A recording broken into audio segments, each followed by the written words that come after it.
with with an episode we'll be getting to, but there's also another plot line set up here with the Andromeda 5. The Andromeda 5 and Agrigor.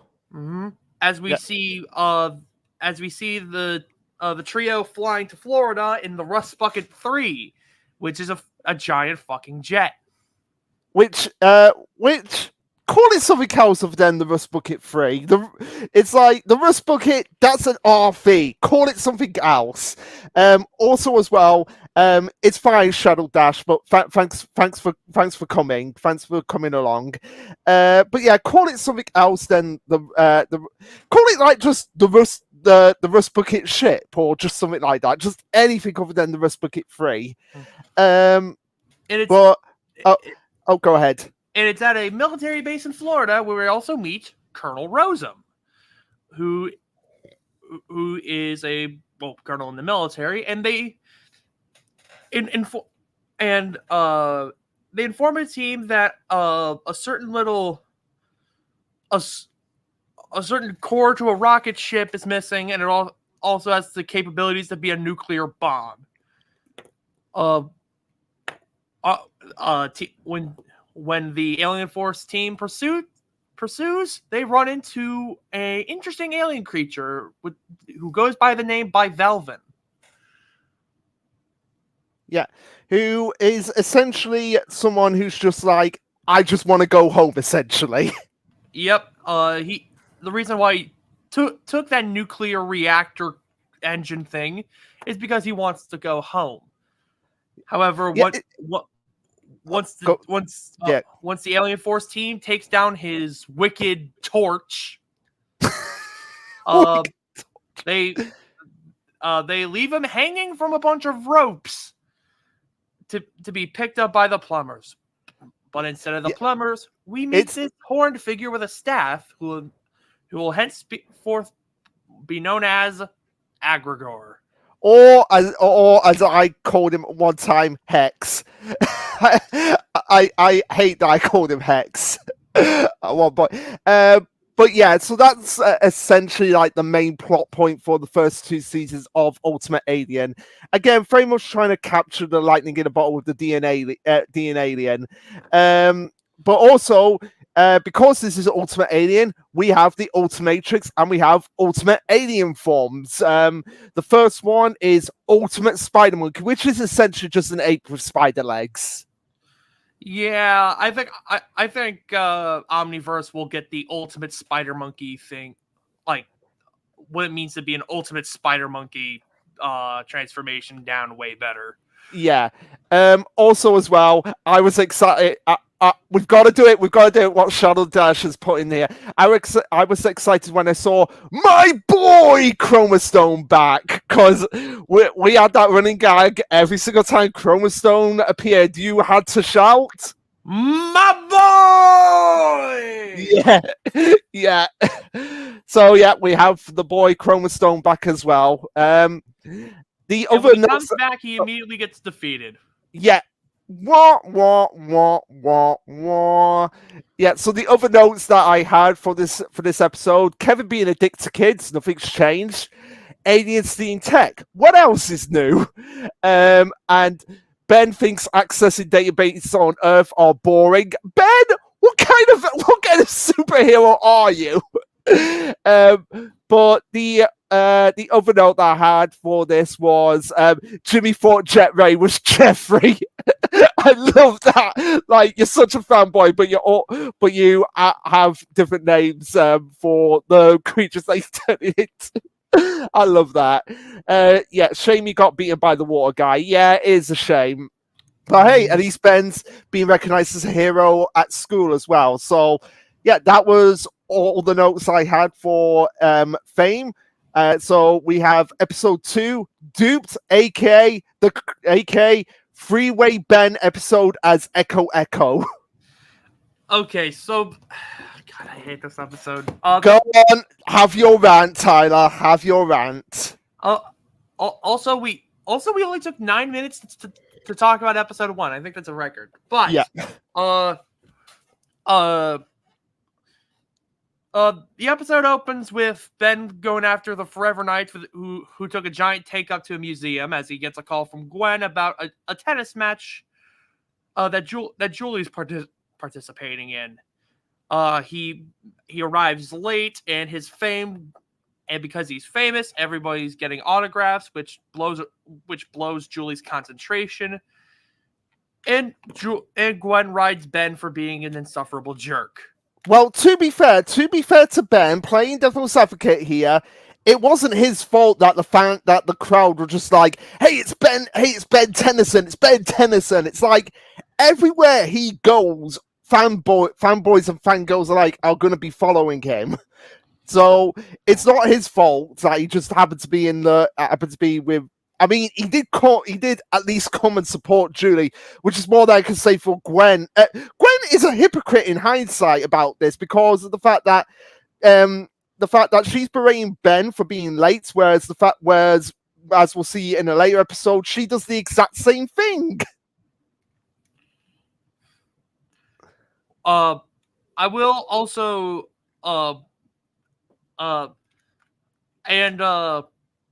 this also makes another problem because Kevin wants to go check out what the Forever Knights are up to, while Julie doesn't care because the Forever Knights are not a threat. Fair enough. And Kevin's like, well, just because they're not a threat doesn't mean we just ignore them. And even though, I'm pretty sure most plumbers can handle some Forever Knights. Freaking, I don't know, Alan could handle the Forever Knights. I was just thinking of what character would be okay, not necessarily one of the strongest, but strong enough to handle Alan could handle the Forever Knights.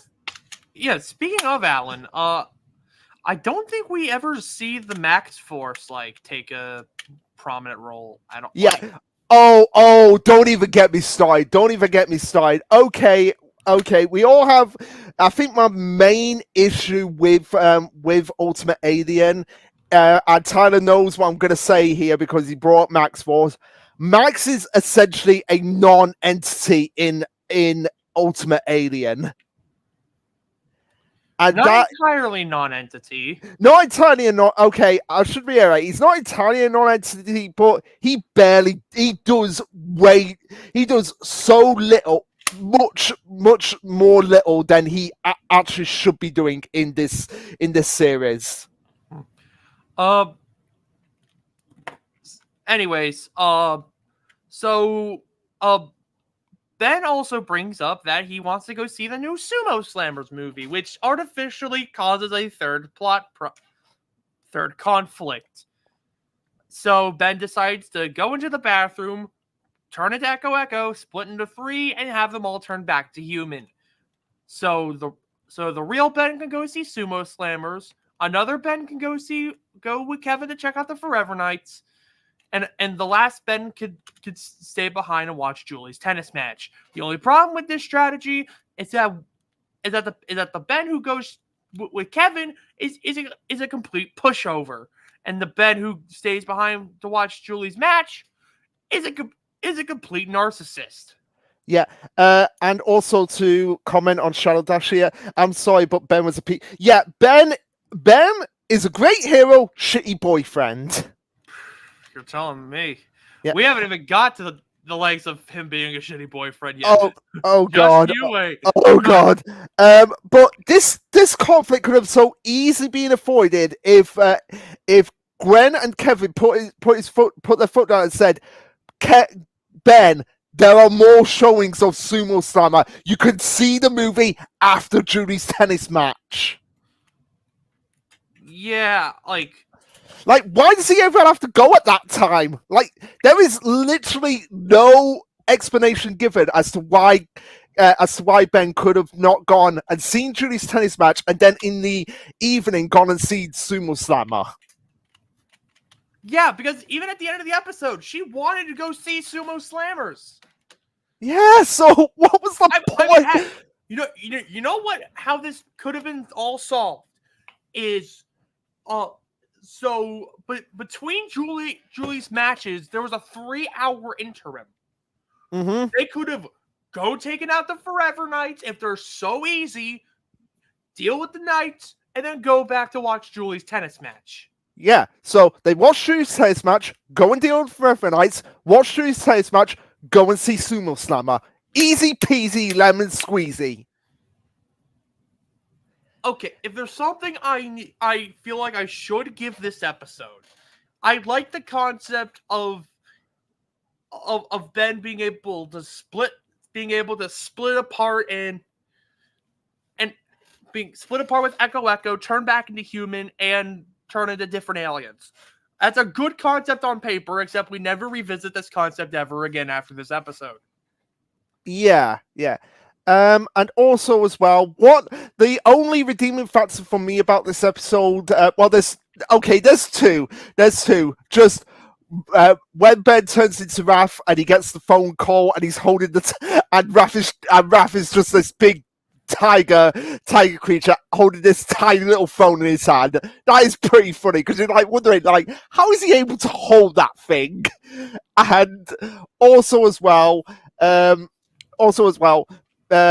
these two old guys who are just on this bench, just feeding the dogs while all this chaos is going around them, and they're just like, yeah, we don't care, we don't give a shit about what's going on here. Yeah, we've seen it all. Yeah. I like to think that their plumbers retired from all of this, and they're just there like, oh hey, aliens fighting, whatever. Those old guys are the only redeeming factor for me about this episode. But otherwise, Ben was making up conflict just for the sake of a live action film because, as he puts it, everyone knows live action is better than cartoon. Ironic for him to actually say that. Especially when this came out. This came out in 2010. Yep. And at least for the time, live action movies of animated shows. Oh. Was the first Smurfs movie out by then? I think it was. I think if not, then at least the Alvin and the Chipmunks movies were out. I know the first two were coming out because the third one came out in 2011. Yeah. So anyway, let's just move on from this episode already and talk about three. Hit them where they hurt, which ironically I complain about Max not being in Ultimate Alien, and yet here we are. We have Max fighting 7-7, which is already a better episode than the last one. Yep.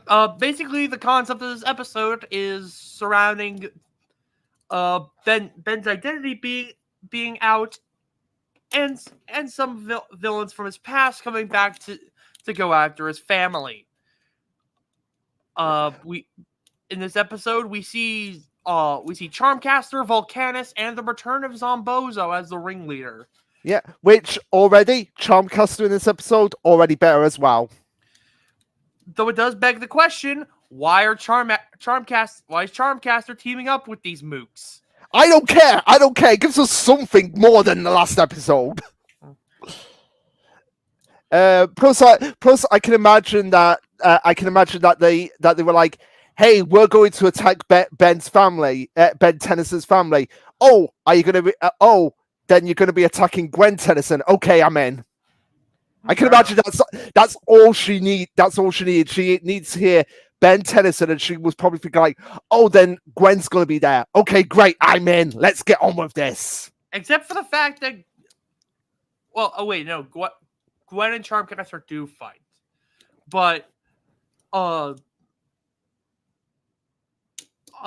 towards the end of the episode, where there's the big hideout raid, Kevin fights Charmcaster. Yeah, and Ben fights Volcanus, and Gwen fights Zombozo.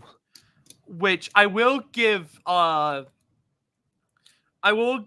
episode this the scene where Gwen goes yes, to scars on Bozo for life is pretty good. Oh, I could just imagine him just like having nightmares all night. Like he's falling asleep, and then he just sees Gwen's anodyne face.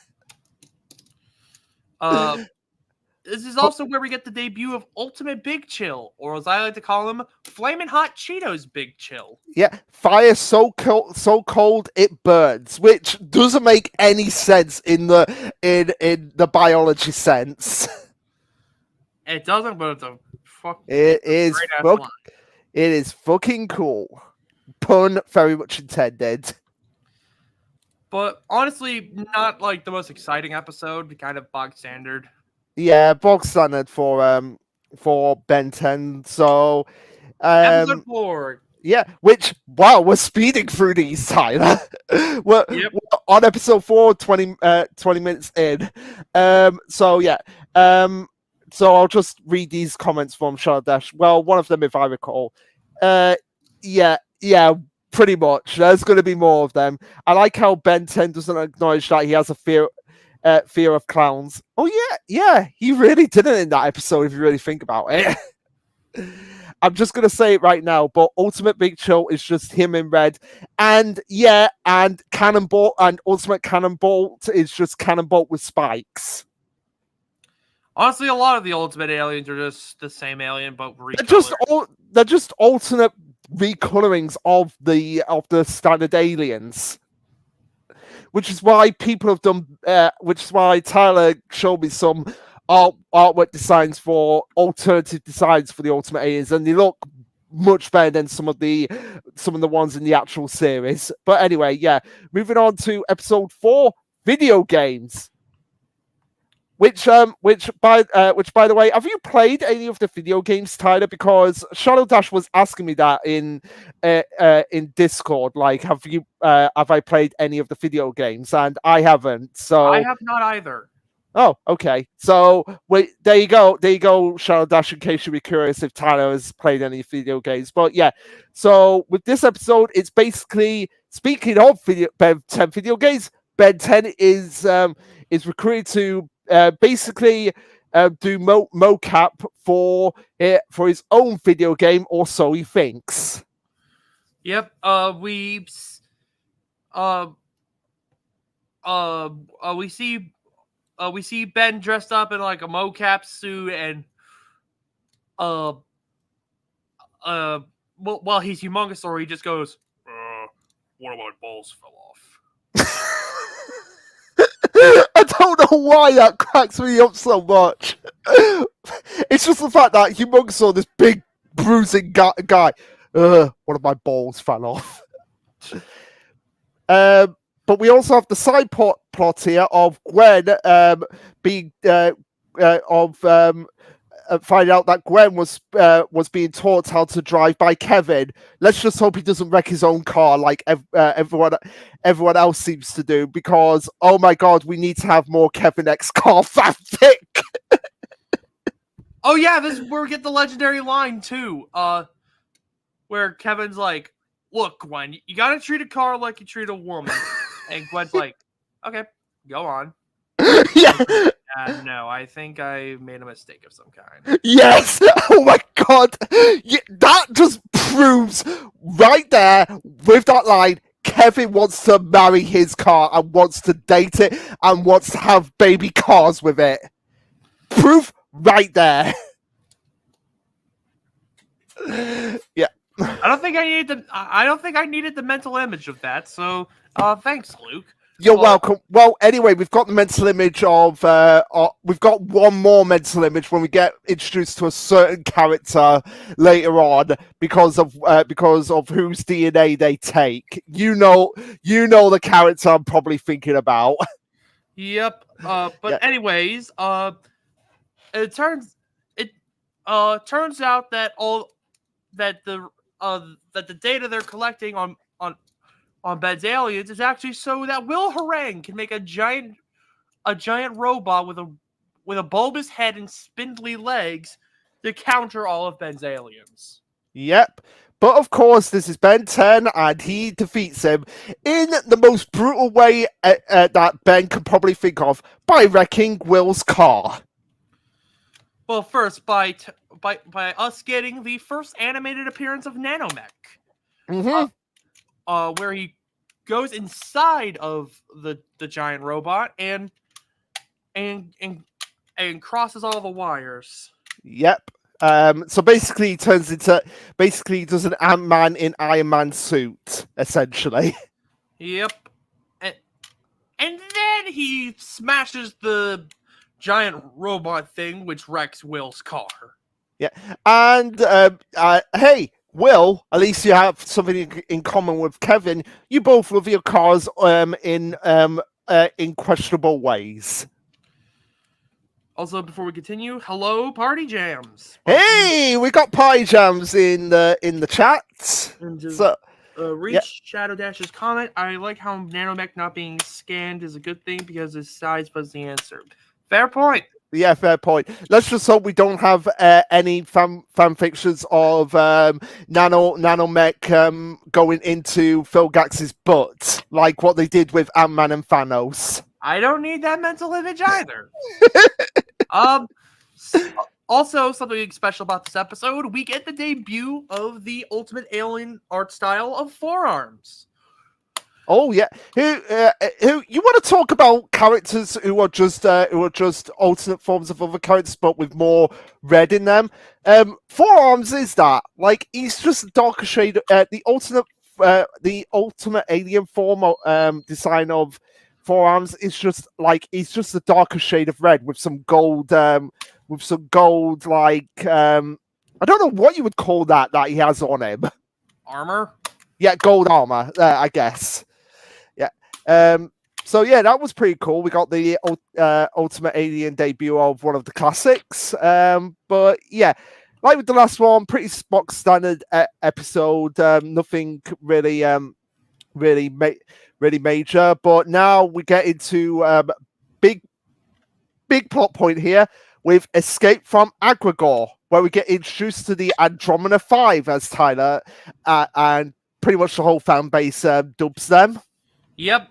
We see we get to see an interesting another alien rampaging through the city, and using the translator function on their plumber's badges, we learned that the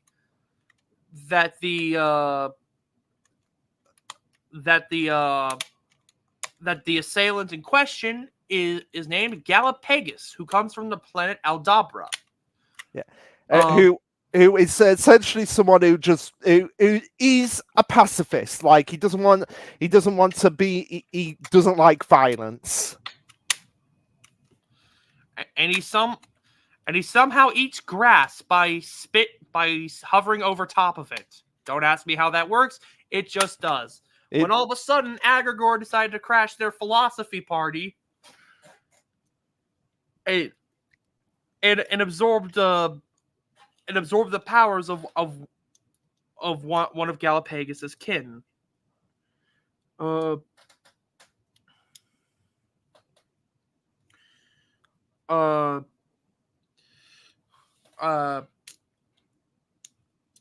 we see that the Agrigor seems to have similar abilities to Kevin. If you remember back in the classic series when he would properties of aliens. Yeah, when he would absorb like energy from Ben and it sort of like affected his body in the same way. Well, that's because Agrigor is what is known as an osmosian, similar to Kevin, who have the abilities to who have the ability to absorb energy and matter.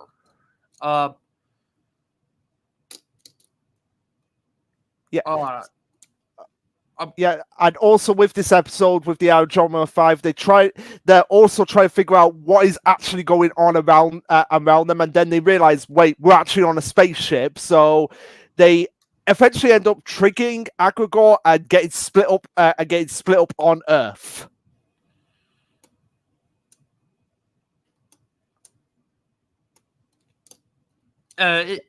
this is also where, just like with Bivalven, I forgot to mention this in Fame, but Ben also scans Galapagos like he did with Bivalven. Unlocking. What was it? What was Galapagos' name? I'm trying to think. I'm trying to remember like what the name of Ben says for Galapago.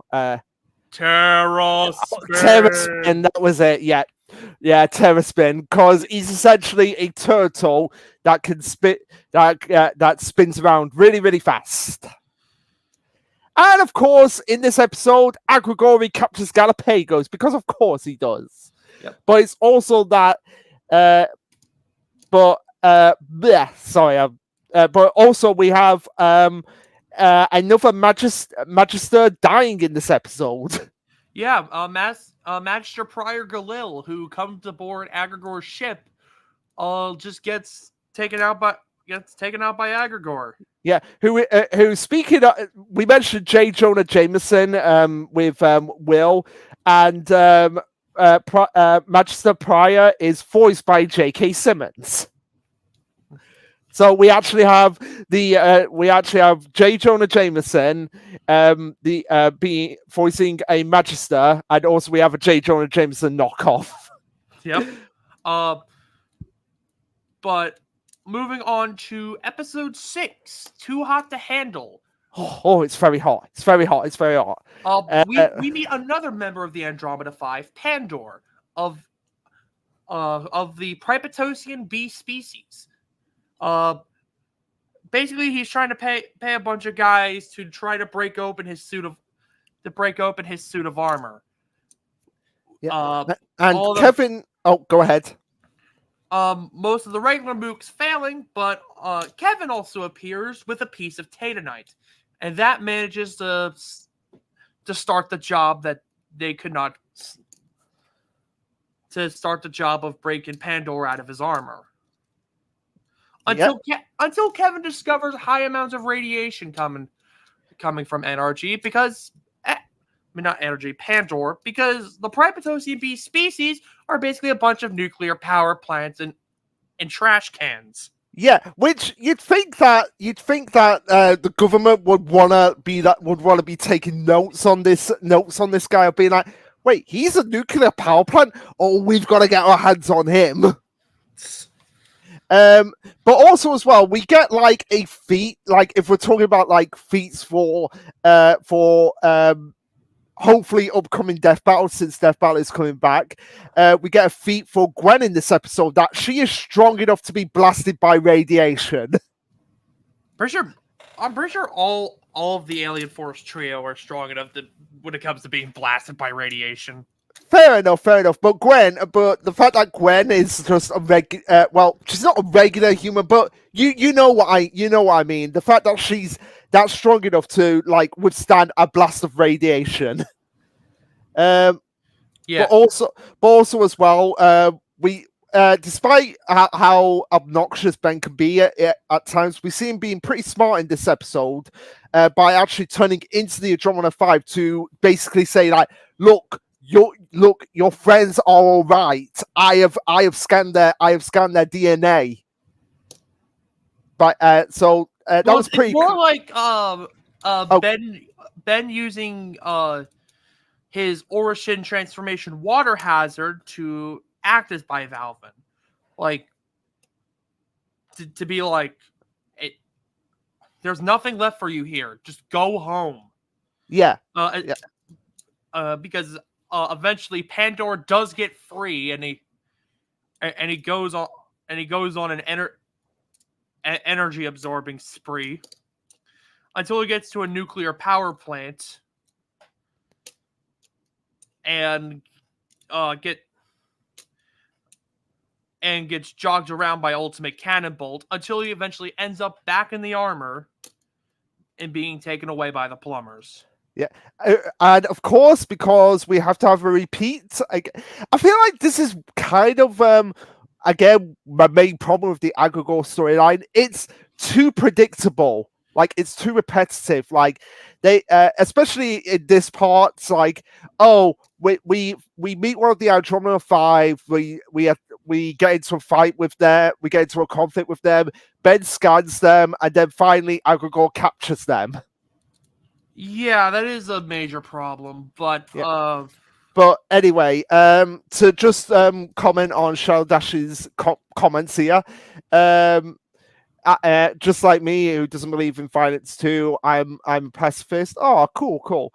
I like, yeah, I did have that as one of my notes. I like how Gwen tries the peaceful route and Kevin tries the violent route. Yeah, that was one of my notes of Kevin telling Gwen to think with her brain, not her fist, because that's his job. That's Kevin in a nutshell. Punch first, ask questions later. So anyway, moving on to. Oh, and by the way, we did watch these in production order. Just in case anyone was wondering. So yeah, moving on to episode 7. How do you pronounce this name? Andreas. Andreas's fault. That's a tongue twister if I ever saw one. And of course, we get reacquainted with at the beginning of the episode with one of my favorite characters in the whole franchise, if not my favorite, Argent.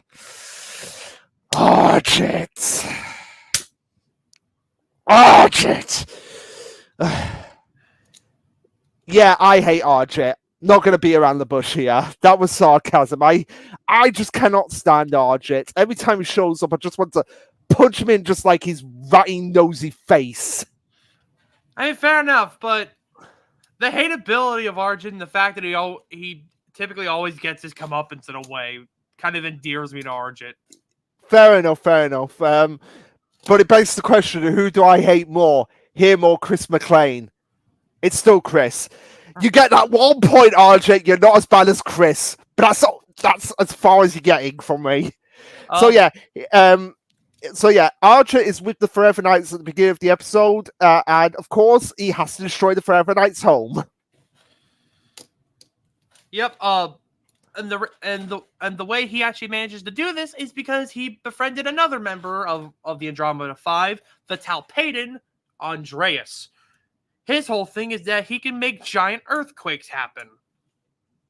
Which, to be fair, not really impressive, because considering that someone like Humongousaur could do something like that.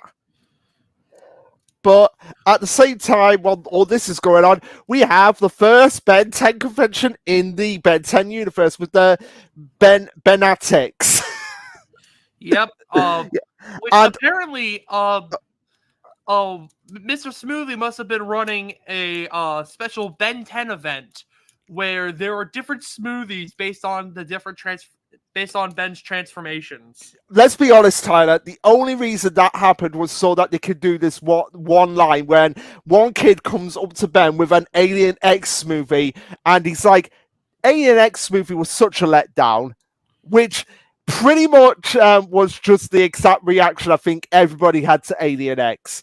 Alien X was built up to be like this all-powerful cosmetic entity, and yet he's barely being used. Yeah.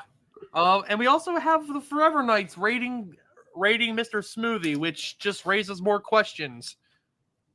Yeah. Oh, yeah. Yeah. Just stealing a smoothie machine. But before we get to that, I want to talk about this one other note that I put down for this episode. Ben giving because of the whole Alien X smoothie, the kid thinking that, oh, it tastes like filler, and Ben giving the look of, I don't do filler, which, oh my god, him say that with this is just one of the most ironic statements ever. Yeah. But, so yeah, the Forever Knights are attacking Ben to steal the smoothie machine, and apparently they have teleportation now. Yep. And on top of that, Argent's their leader now. Yeah, somehow. He basically extorted them to either make him their king, or Andreas destroys the place. Yeah. So but go ahead. So they decided to live under Argit. And Andreas genuinely seems to think that Argit's his friend. And seriously, anybody who thinks Argent's their friend is an idiot. Even you, Kevin. Even you. You're not excused from that. Well, he thought Argent was his friend. Past tense. Yeah, thought. Fair enough. But it all works out in the end because we have Sir Dagonet, who overtakes the Forever Knights from Argent in the end after the conflict is all resolved. But because the Forever Knights are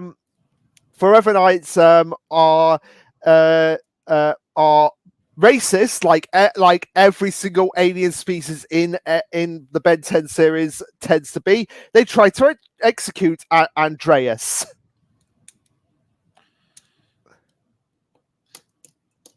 Until he eventually goes full nuclear and just brings the entire damn castle down.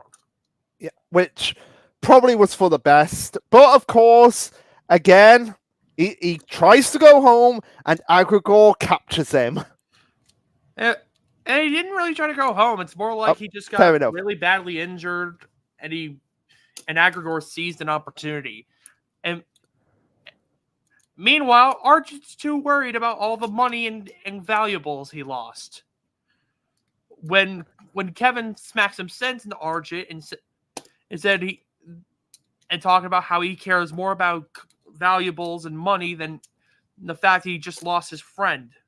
Yeah, and Kevin loves money more than anything in the world. Almost anything. Yeah. Yeah. It's kind of like the joke in Yu-Gi-Oh! Bridge season 0 where Kyra goes, "Sorry, Yugi, I like you a lot, but I'm afraid I just love money more." I get the feeling that if Kevin and Seto Kaiba ever met, they probably have a good chin wag. Probably. But this was a decent episode. Not my favorite of the Andromeda 5 episodes. I think that'd be too hot to handle, but... Yeah, probably Too Hot to Handle is probably my favorite as well. But anyway, moving on to episode 8, Fused, and we're back in Los Soledades. AK, you get the feeling that Los Soledades is like the capital of the Ben 10 universe, like how it's kind of like the Ben 10's universe equivalent to London or New York City. Basically, if there's something going wrong, if something's going awry, it's probably in Los Soledad. Yes, that's what I'm saying. Like everything seems to happen in Los Soledades. So we have Ben basically confirming that he took 4 all-nighters in a row to keep him awake from a nightmare. Which, oh my god, I don't know about you, Tyler, but have you ever done an all-nighter? I have, when I was still in high school because I was playing Persona 5. Okay, but they're painful when in hindsight when you really think about it. Yeah. Yeah, and to do 4 of them in a row just to stay awake from a nightmare. Oh my god. That must be painful. So but also this is where we have the last of the Andromeda 5. Yep. The Ampiri Rad. Fun fact, Rad is actually Arabic for lightning, I believe. Huh. Let me actually look at that. Look that up. Is Rad Arabic for lightning? Well, no. It said I think it's meant because I'm looking it up here, and it's saying AR-RAD it means thunder. So I think it's like anagram of the word that means lightning in Arabic. Oh, okay. So yeah.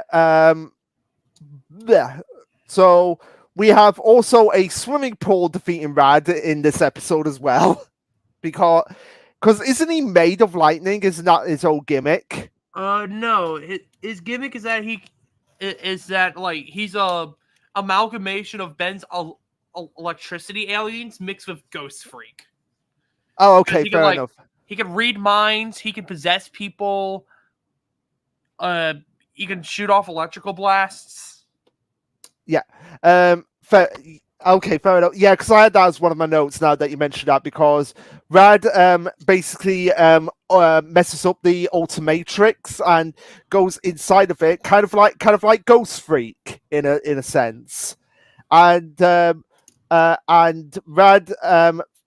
thinks and Rad in this episode also thinks Ben's team would turn on him if I did put this up. Rad thinks Ben's team would turn him in, therefore attacks them. I don't know why I put that down. Now that I think about it, it was confirmed that to the main trio that that the other 4 members of the Andromeda 5 were captured by Agrigor, and how they're being tracked is by Ben's Ultimatrix, because he's been scanning all their DNA. He's been using the signal from the watch to find them. Yeah, fair enough. And we'll get back to the comments in a second, because there's some on there that I really want to mention in a bit. So after a soft reboot of the Ultimatrix, Brainstorm is used, and I love Brainstorm. I still love Brainstorm. He's one of my favorites just because of the way he talks. He talks in like just, I would say, a sarcastic intellect way, in a sense. Just everything he says is just so hilariously intelligent, if that makes sense. Yeah. It's also here where the trio meets Agrigor for the first time. Yeah, it took them 8 episodes to meet the main antagonist of this arc. Yep. Yeah,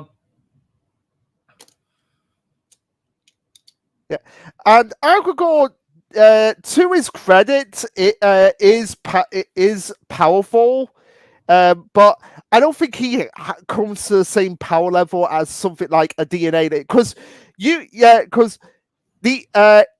it took considerable amount of effort for like the trio to take down one basically hybrid. Yeah. And I don't think Agrigor does reach that kind of like level in terms of power, which doesn't make him that much more. Doesn't make him that imposing as an antagonist, if that makes sense.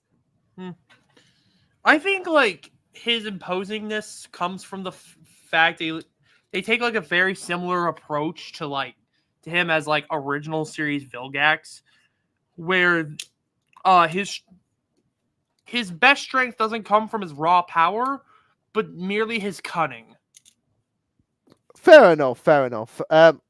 I just feel like he could have been a little bit more imposing than he actually was, especially with the way he is defeated. Fair enough. Yeah. But Agrigor manages to capture Rad and plans to take him and the rest of the Andromeda 5 back to Osmos 5, and to gain their power. Meanwhile, Ben vows to save the Andromeda 5 and stop Agrigor once and for all. Yeah. Even though they've only just met. So yeah. Anyway, before we get on to talking about the next episode, I just want to read these comments quickly. I think Luke may not like this guy. Oh, me not like Argent? You think Party Jams? Shocker. No, I really don't. I swear, any episode with Argent is a sign for trouble. Yes, Shadow Dash. Speaking of Alien X, Kevin Conroy actually voiced one of the, we talked about that. Like Kevin Conroy was the voice for for that. What's the remind me? What's the he was the voice. He was the voice of Bellicus in Alien X. Alicus. Yeah.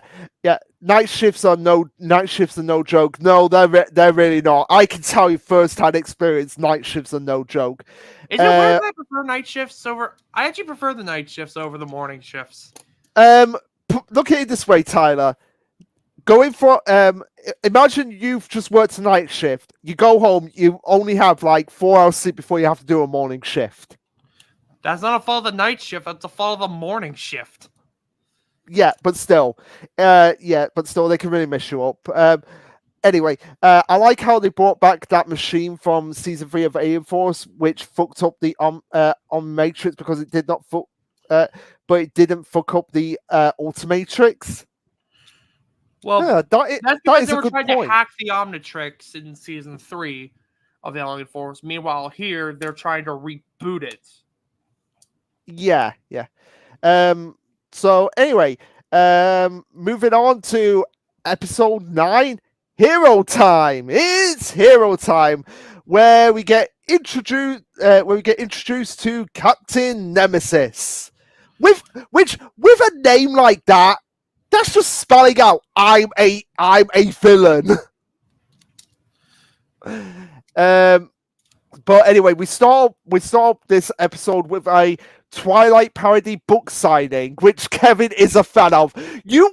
I just find that so funny that that Kevin, this brooding bad boy, like takes no shit from anyone. Get out of my seat, Tennyson, in his car, is a fan of Twilight. Hey, he just likes a good tearjerker, I guess. But it's also here where we get introduced to Jennifer Nocturne, who plays like the Bella Swan in this Twilight parody. Yeah, and we have also weird publicity stunt with real weapons. Yeah, and where it was Captain Nemesis was supposed to save Jennifer Nocturne, but Ben ends up saving Jennifer, and they end up and she ends up kissing him.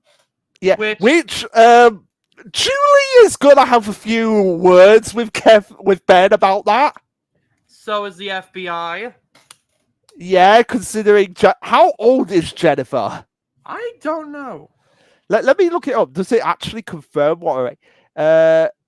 No, it doesn't confirm what her age is, but she is at least like in her 20s, at least. So yeah, we also find out in this episode that Kevin's a shipper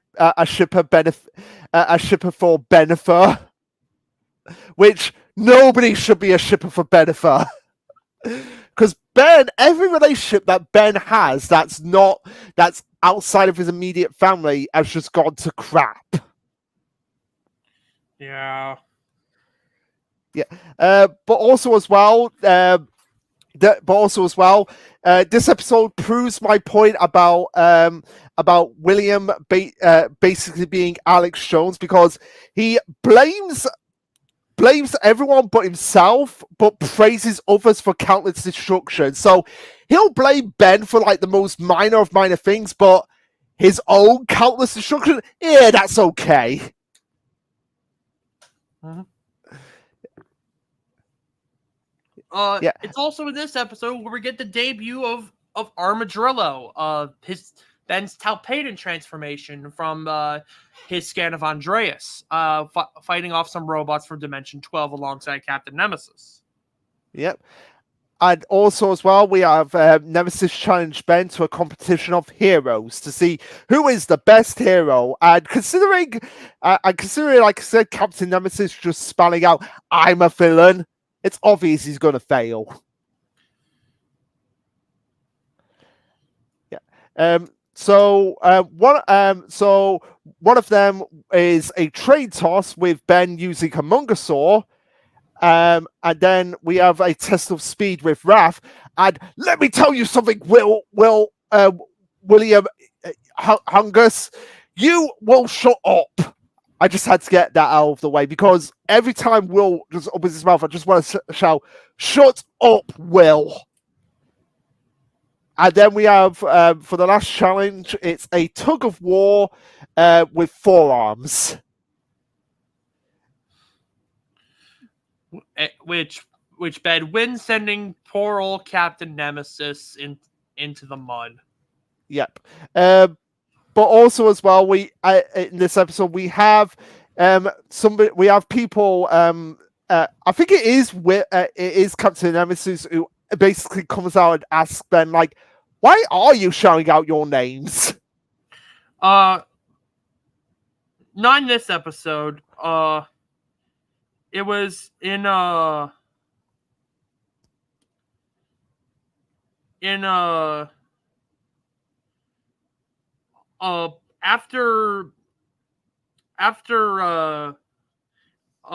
Ben like goes forearms. Nemesis tries doing the same thing, shouting Captain Nemesis, and like, oh yeah, because cut it out. Yeah, fair enough. That was it. And also as well, because Nemesis is such a sore loser, he kidnaps Julie and Jennifer. Yeah. But of course, it all works out in the end, and Will still blames Ben for everything. Yep, and he changes his name to Overlord. Yeah, Nemesis is now Captain Overlord. Which seems like the most try-hard name under the sun. Yeah. And I'm sure we'll never see Nemesis again in not an episode which sparked a little bit of a debate between us of if it was darker than another episode. But that's for later. For now, we move on to the finale, the quote unquote finale of season 1 of Ultimate Alien, which we got there in an hour. An hour, yeah, under an hour. But before we do that, gotta read the comments.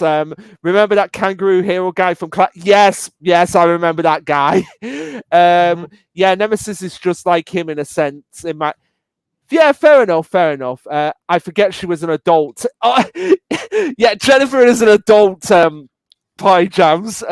We really don't think about this as kids. Yeah, we really don't think about like some of the things that come up it, because this franchise, I've said this before, this franchise has teen pregnancy, racism, genocide, and now weird off-putting relationships.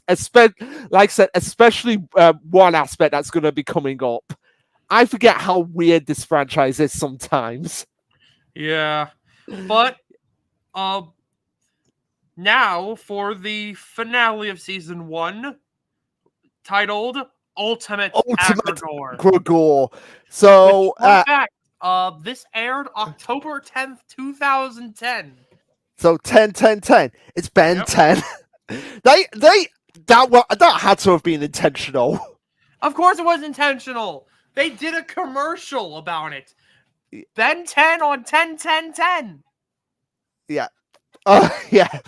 So we have Agregor first tries escaping the plumbers and fails, so he's still stuck on Earth, and this is where we get introduced to everyone's favorite flavored smoothie, the meat smoothie, which is essentially baby food. Basically, yeah. Yeah, which like anybody who thinks about making meat into drinks is just like they have issues. Although given some franchises, somebody might find that appealing. Looking at you, Luffy from One Piece, you could just imagine Luffy would like a meat smoothie. Probably, but I imagine Luffy's stomach is like a bottomless pit. Yeah, which okay, just to quickly go off topic. Owen from Total Drama versus Luffy in a eating match. Luffy's got that. Yeah, I just love that. Like, you get all the gluttonous characters from any series, just put them in a room and just be like, right, eat to prove which one of you is the most gluttonous. But anyway, getting back to the episode. So we have Max again in this episode. Finally, we get Max back. And ironically, Kevin, the punch first, ask questions later guy, is good at crime scenes. Probably because he's been on the other side of them. Yeah, more than likely that's the case. So we also have Agrigor trapping Ben as Lodestar by exploding ship. Which, shit. Yeah. Bleh, bleh. And also in this episode, we not only have the return of Max, but we also have the return of my second favorite character after Max in all of Ben 10. You know him. Everyone knows him. He's obviously an homage to the Doctor from Doctor Who, Professor Paradox. I make it no secret, I adore Professor Paradox. Like, anybody who says like the Alien Force is inferior to the classic series, all I have to say is 2 words: Professor Paradox. Enough said. Fair enough. Paradox. And Paradox meets Colonel Rosam in this episode, and it's revealed that, like the Doctor, Paradox isn't the biggest fan of guns. I mean, to be, which is kind of weird considering he was using a gun in the War of the Worlds. Yeah, I say he's not the biggest fan of guns. Like, I'm not saying like he won't use them, but I feel like he's kind of the character who's like, I'll only use these when it's absolutely 100% necessary. Fair enough. Yeah, and also those guns weren't like guns designed to kill people. They were like, I feel like that's kind of the loophole Paradox went with that. Like, this gun isn't killing people; it's reversing like what happens to them, so it's okay. Yep. We also get to see the Andromeda 5 back up and moving. This time under mind control. Yep, because of course, where would the Ben 10 series be without mind control?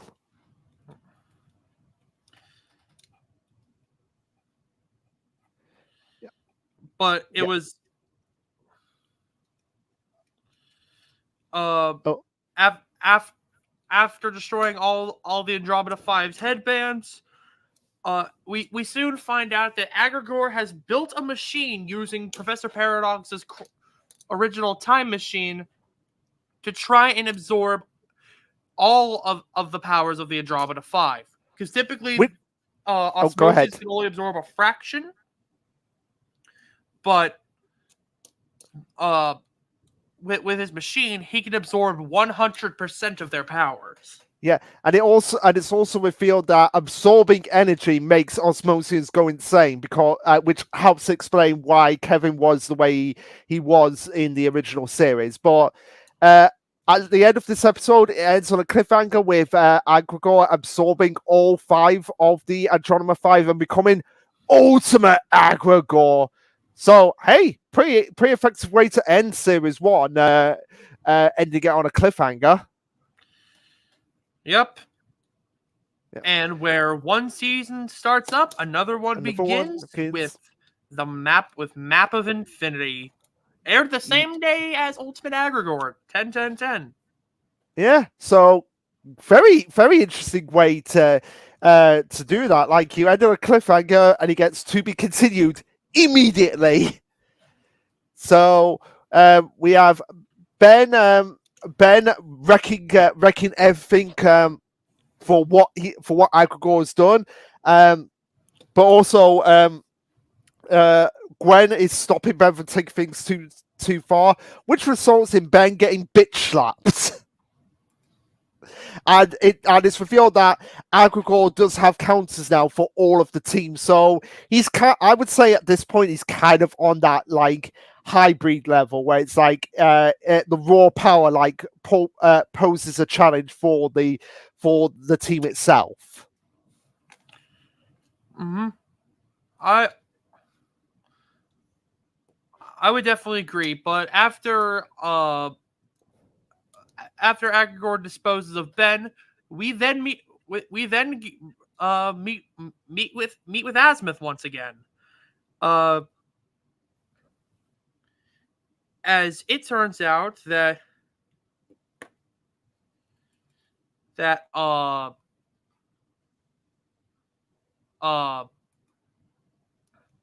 Agrigor absorb all their powers so he can claim the 4 pieces of the map of infinity, which is a map that that helps you navigate 17 dimensions. Well, imagine if Ben had that sort of power. But nah, they'd never do that. Nope. And it's revealed that Paradox split them into the 4 parts, which Agrigor is now like this is the second part of his plan that he wants his hands on all 4 of them.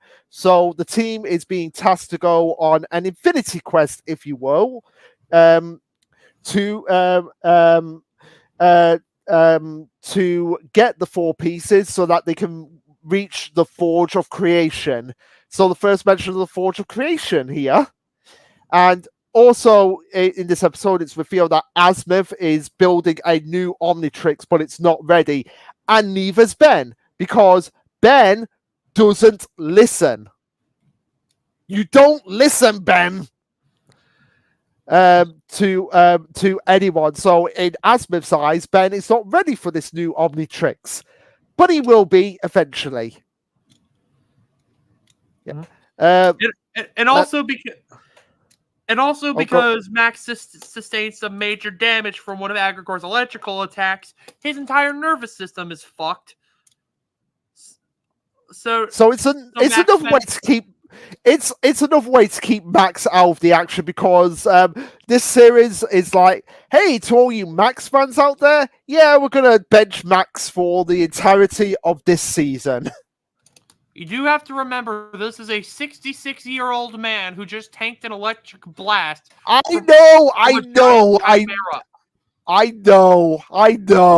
Most 66-year-old people would probably die from that.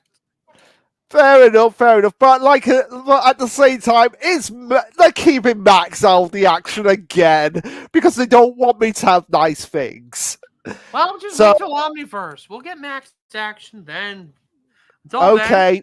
Then, we have an Infinity Quest to deal with as the Alien Force trio head to the planet of McDilty, which is basically if Punk Hazard from One Piece was an entire planet.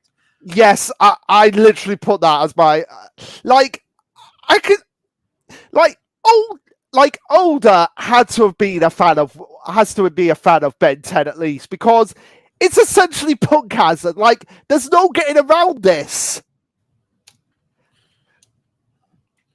Yeah.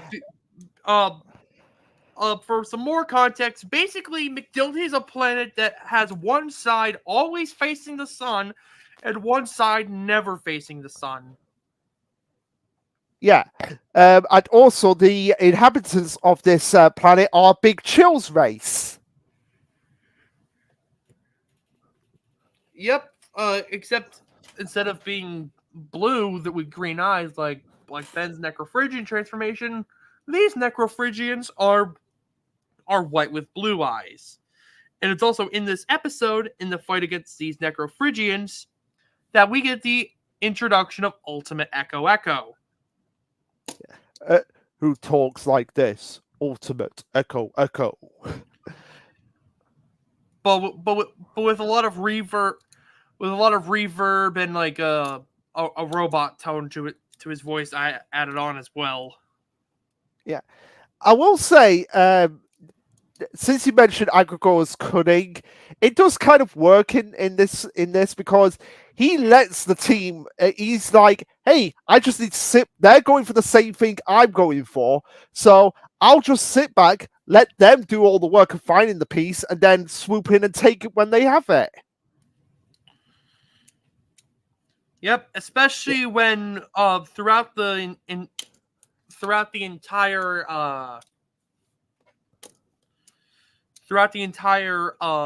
time they're in the temple of McDilty, they activate all the booby traps.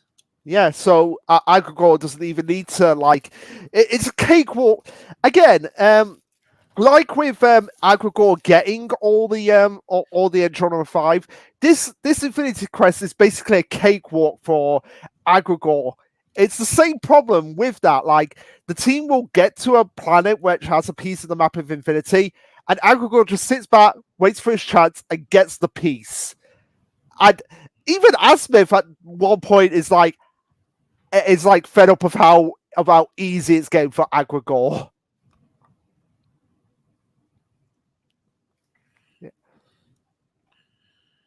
Yeah, but you'd think we'd go on to the next planet, but no, it's filler time. Because this is filler.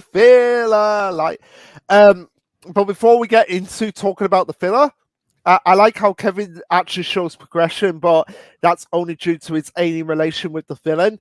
Yeah, fair enough. Also, Paradox taking to Kevin personally was a hint. ...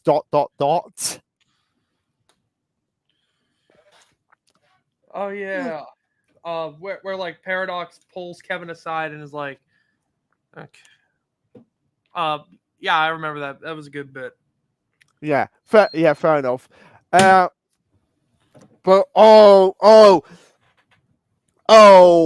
this episode, Reflected Glory, like, all I'm gonna say about it is we have JT and Cash. They're trying to get rich and famous off Ben. It never works for them. Ben doesn't owe Cash anything.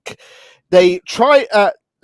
They try to be seen as the heroes, but when push comes to shove, they are cowards. Screw you, JT, but fuck you, Cash, for lying about what you want the money for because you said you wanted it for your mother's like operation or something, and then you lied about it. And even the internet thinks you are a waste of space. That's all the notes I have on this episode. I don't want to talk about this.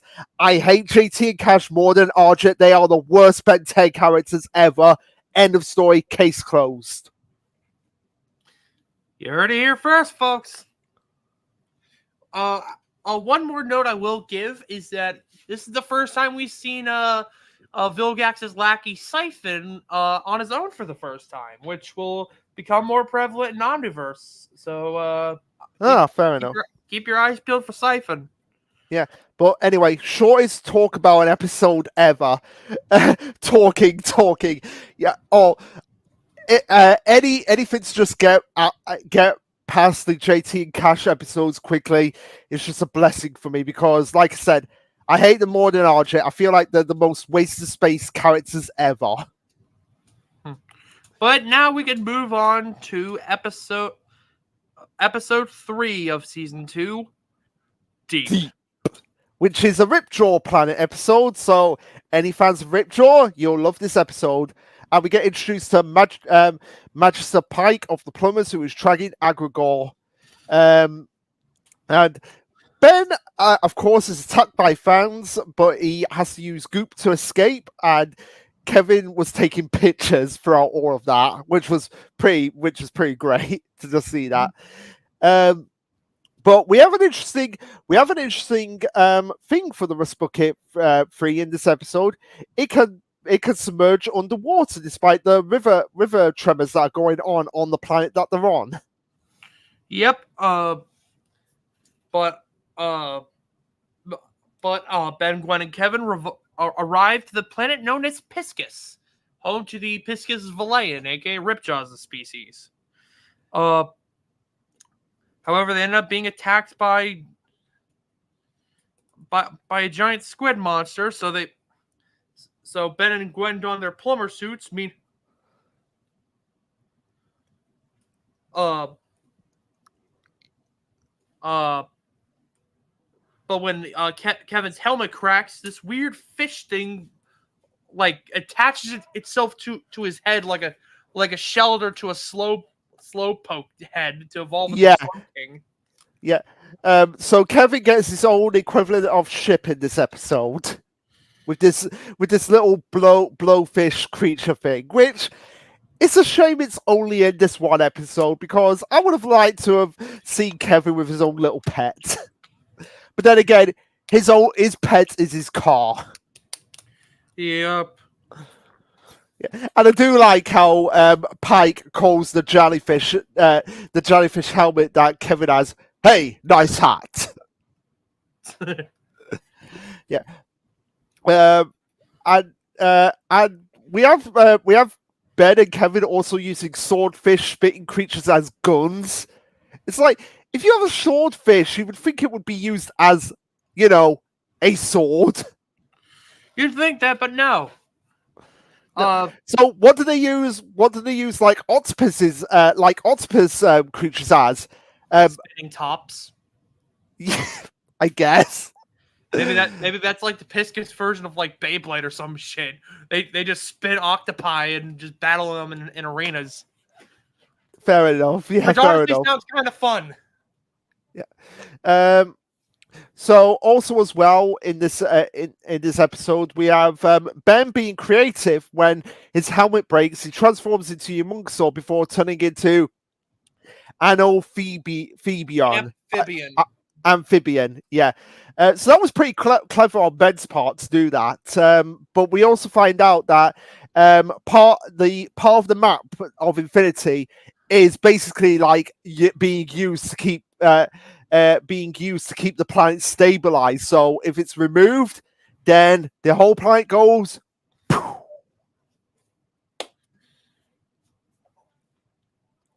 And of course, guess what happens?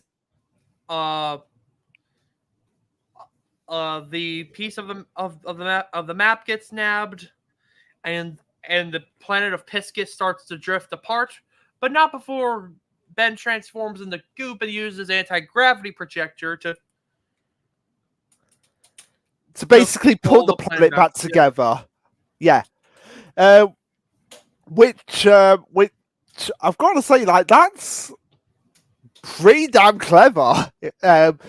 Using Goop's gravity ability to put the planet back together. That is pretty clever. Yeah. And of course, Kevin is being a tsundere for the blowfish because the blowfish jellyfish helmet wants to come with Kevin, but he's like, "Oh no, don't make me do this. Just please, you belong here." So nice to see Kevin having a bit of a softer side.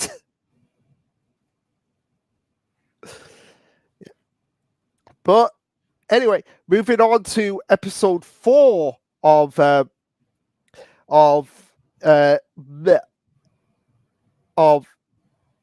Hero of season 2, where the magic happens. Which, with a title like that, it's naturally a Philgax episode. No, I'm just kidding. It's Charmcaster. It's a Charmcaster episode. So we start off with the group chasing Agrigor, which fails, and there's a portal to another dimension. But there's one question I have, which is, when did Gwen learn teleportation? Oh. Yeah. But this is a situation where Gwen is like, this is beyond my control, but I know someone who I think can help us, and that someone is Charmcaster. So we have Gwen going to Charmcaster for help in stopping Agrigor and getting through the door. The door which takes so long that Ben and Kevin are playing 20 questions while waiting for this door to open. I also think it's kind of important to mention that even though there were glowing symbols on the door for like only a split second, Ben actually memorized them and was able to write them down. Yeah, so hey, if anything, he's observant. Yeah, dude. Yeah, dude's got a photographic memory. Um, so once they're inside of this dimension, it's revealed that it's Ledger Domain, aka Yawa Toxic, where all the magic is. I guess you could say it's where the magic happens. No. I thought we were going to get through this segment without mentioning that. Well, basically, Ledger Domain is a realm where where that is comprised almost entirely of mana. Uh, in fact, Charmcaster and her father, Spellbinder, were born there, as well as her uncle Hex. But Hex ended up taking Charmcaster to Earth by thanks to the help of Spellbinder, who is fighting the ruler of Ledger Domain, Adwaita, who is also the same species as Galapagos. However, Spellbinder ended up dying in battle. Yep. And this is the episode where we have Gwen and Charmcaster being forced to team up for the first time in Ben 10, if I recall. Like, this is the first time when they've legitimately had to like team up to take down a greater threat. Yep. Yeah. Which is it's a shame that that this didn't like improve their relationship in any way. Yeah. Because you'd think like after this experience, Charmcaster would be like, you know what, you're okay, Gwen, you're okay, and kind of like begrudgingly respect Gwen. But no, it doesn't. When the group meets Adwaita, we also get introduced to what is an object known as the Alpha Rune, which is the key to all of Adwaita's magical power and strength. And this Alpha Rune is also a piece of the map of infinity, on top of being a rune that allows whoever possesses it for them to control the power, to have power over magic itself. Mm-hmm. Yeah. So the team eventually confront this guy and are able to essentially bring him down at this point. But as everything's collapsing all around them, Charmcaster decides to stay behind to free her people in Ledger Domain. Even though Gwen is a bit bummed out by this, they felt like, hey, we'll get Charmcaster back. But this also presents a problem for the team because Aggregor has 3/4 of the map of infinity, so they've only got one chance left to stop him, which leads us into episode 5, Perplexahedron. Yeah, that word. Where they essentially go to a giant cube. Question to those in the audience. If you've seen the movie Cube, fun fact, this episode was inspired by that movie Cube, which like takes place where it's kind of the same, where it's almost the same concept except more horror-y in the movie. So basically, it starts off with Azimuth not shouting at the group for failing to capture even one piece of the map of infinity. Meanwhile, Aggregor has 3 pieces. And Ben's like, Azimuth, scolding us isn't going to help. And he's like, okay, fair point. And teleports them to another galaxy where they find the Perplexahedron. Which basically acts as a giant maze. Yeah. So anybody who's played the game Portal, it's very similar to that. I've only seen clips of people playing the game Portal, but I know it's kind of similar where it's like you go where it's kind of like it's a puzzle platformer taking place in different rooms, which is essentially what this whole cube is. Also, yeah, Shadow Dash, the fact that Goop rebuilt an entire planet is mad. Yeah, I like how Ben could still go ultimate, even trapped in stone against the evil turtle. Oh, absolutely. Also, the fact that Ben figures out that guards showing up in the cube is a good sign that they're getting closer. Yeah, that is very good because it's like the more guards you meet, like oh, they must be getting close to where the piece of the map infinity is. Yep. Which ends up being the case because even though the group gets separated, they do finally meet with the Sentinel, the keeper of the final piece of the map of infinity, in the center of the perplexahedron. Yeah, who was actually waiting for Ben to arrive because it turns out the reason why Paradox hid the map in the first place was to keep it from evil, like Agragor. Yeah, but this also presents a problem that Ben has in this episode, where it's like, why is it that when Ben is going back to help the Sentinel, when shit is going down, that he takes the map piece instead of giving it to Kevin? Yeah, I remember bringing that up. I was like, okay, so you're going back to help the Sentinel, and you're taking the map piece, even though Kevin's heading towards the ship. It'd arguably be safer with Kevin than with you. Yeah. So why? This is like what ultimately screws them up because Agragor gets the piece because of course he does, and it's like Ben, just give the piece to Kevin. Kevin gets out of there. You get the Sentinel. You get out of there. Easy peasy, lemon squeezy. But of course, we had to have it with Agragor because otherwise we wouldn't have gone the next episode.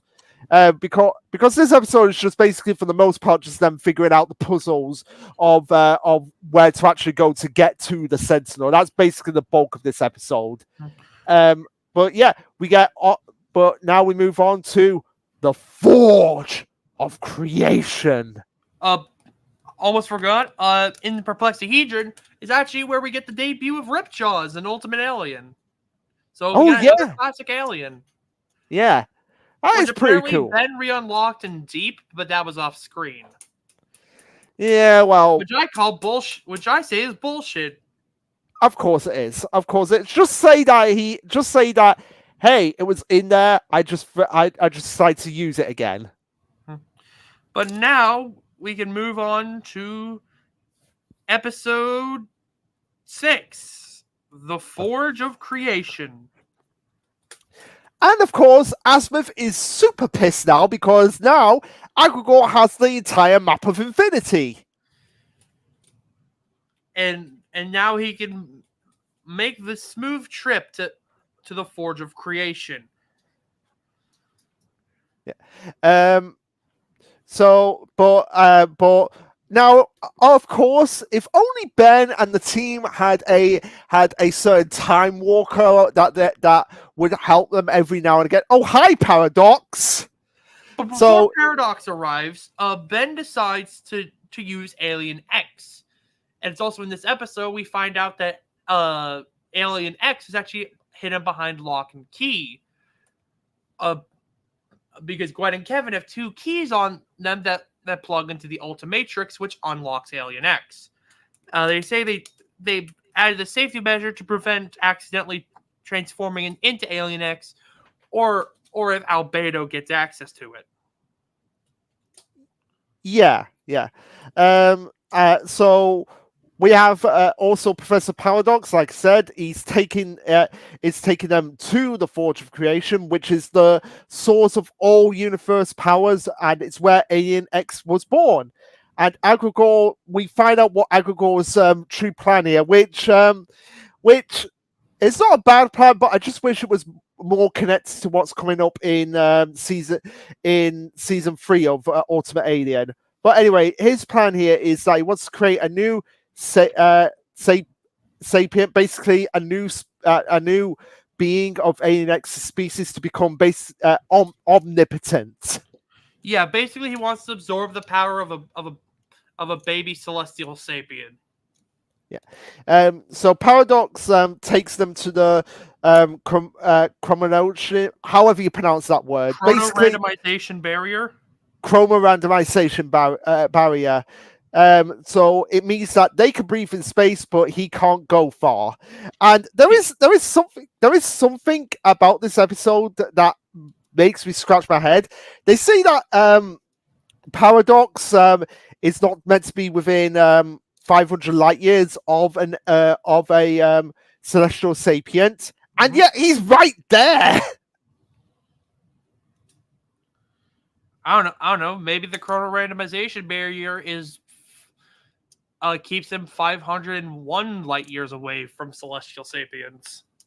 Yeah, that is what I would like there to be, like just like a mini spin-off series with about Ben 10, just focusing on Paradox, like some of like give us some answers to like some of the big mysteries about him. Like obviously we need a new voice actor for him because the original has passed away. Mm-hmm. Yeah. Go ahead. It's also in the chrono randomization barrier where they get attacked by some of Agrigor's Agrobots. It's also where Ben uses Terra Spin for the first time and sends them all flying out the Rust Bucket 3. Yeah. However, one of the wings of the Rust Bucket 3 gets wedged into the edge of the barrier, and then Ben decides to lean on the barrier and fall in, with Gwen pulling Ben back out. Him and his 10-year-old self emerging from the barrier as well. Yeah, so we have a reversal Ben 10,000 here. We have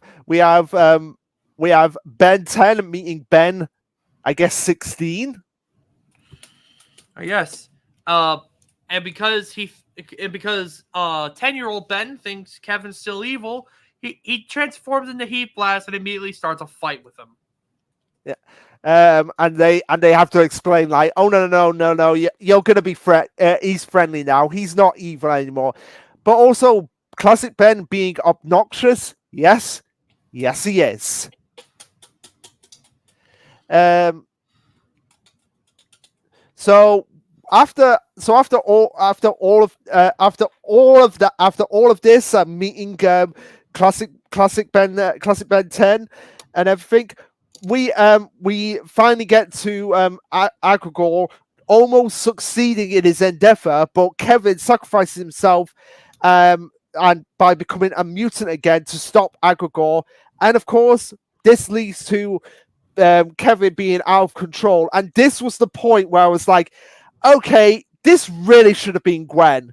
Gwen should have been the one to do this, because we had Kevin turning into a mutant again in Ultimate Alien, and I feel like this was pretty much just tacked on to the end of the season, because there's 4 episodes after this that focus on Kevin being the antagonist, and I feel like it would have been much more effective if it was Gwen who, after stopping Agrigor, like was permanently stuck in an anodite form. That would be interesting, but I feel like they were setting up a connection between Kevin and Agrigor, so it feels like it's just kind of paying off all the connections between the two. I guess Kevin mutate again. I guess. But yeah, so that basically is the end of the Agrigor storyline. They stop Agrigor, and he gets taken out in just such like a really basic way. Yeah, he just kind of gets his powers absorbed by Ultimate Kevin, and gets taken away to the Null Void. Yeah, like to put into context, how were the DNA then slash hybrids defeated with Ben basically removing all the racism out of them? Whereas here, it's just like, oh, we're going to absorb your powers, but I'm going to become a mutant in the process. I'm like, yeah, that's not really that impressive, in my opinion. Especially for how much we've spent on the Agrigor storyline. Honestly, I thought it was a decent payoff because now we get to, because they've wanted to do like a Kevin mutation storyline, which was apparent in Alien Force Season 3, and now we're getting like, almost like the vision of like what could have been. Yeah. But yeah, so that's the end of the Agrigor storyline. We've got 4 episodes left of season 2. So if you want to talk about the next episode for a minute while I just go to the toilet quickly. All right, well, I'm just gonna check the comment section real fast. I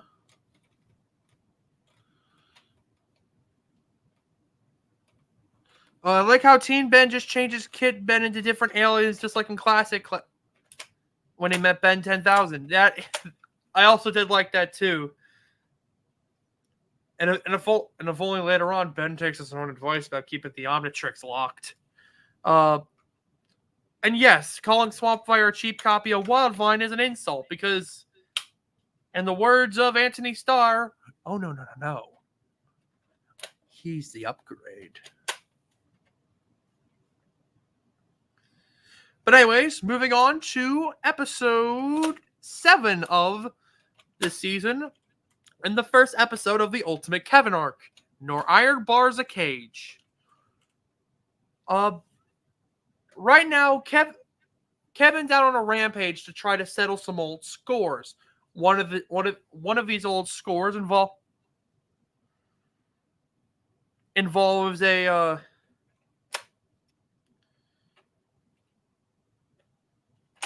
a prison warden named Morg who killed the man who helped him gain control over his powers, Quarrel. Basically, back when he was in the Null Void, Quarrel was the one who taught him to let go of his anger, because the thing keeping him in that form was his own rage. So by letting go of the anger, he was able to get out of that form, and with his teachings, he also learned how to absorb matter. However, during a prison break, Morg ends up killing Quarrel in the process. So he ends up going back to the Null Void prison to try and get revenge for Quarrel. We also see that his revenge spree goes from something like that to something like the pettiest of shit. Because we see another dude named Barry who ends up in the hospital because he owed Kevin $8. Yeah. Also, I'm back. But one thing about this episode that I was like really shocked that they actually went there is the mention of alien drug trafficker. Yeah, because Morg's whole thing with the prisoners is that he's forced them to mine up this mineral. Let's see if it has a name. I don't think it had a name. We'll just call it blue dust. Sure. So they Morg's forced them to mine up this blue dust, which is also a hallucinogen. So basically, he's running a drug trafficking ring. Yeah, and it's surprising, like, because I put like in brackets, never thought I'd hear that in a kids show. So we have drug trafficking added to the list of things that are like, wow, this is a kids show. Yep. Yeah. But overall, my thoughts in this episode was that it was nice to get like decent backstory for Kevin and like what was actually going on with him in the null void, and to see like his mentor figure and like why he did change for the better. I'd see him like go from that to basically being regressed because of what happened. That's kind of depressing if you really think about it. Well, to be fair, all of their backs were against the wall when fighting Agrigor, because he took out Gwen, he took out the two Bens. Yeah, and he so didn't really have much of a choice. Yeah, that's fair. That's fair. But also as well, we get kind of like a dark ending for this episode where Ben has to come to the realization that he may have to kill Kevin. Yeah, like Ben outright states that they may have to put Kevin down. Yeah. They could have just said we may have to kill him, because that's basically essentially what they say. But anyway, moving on to episode 8,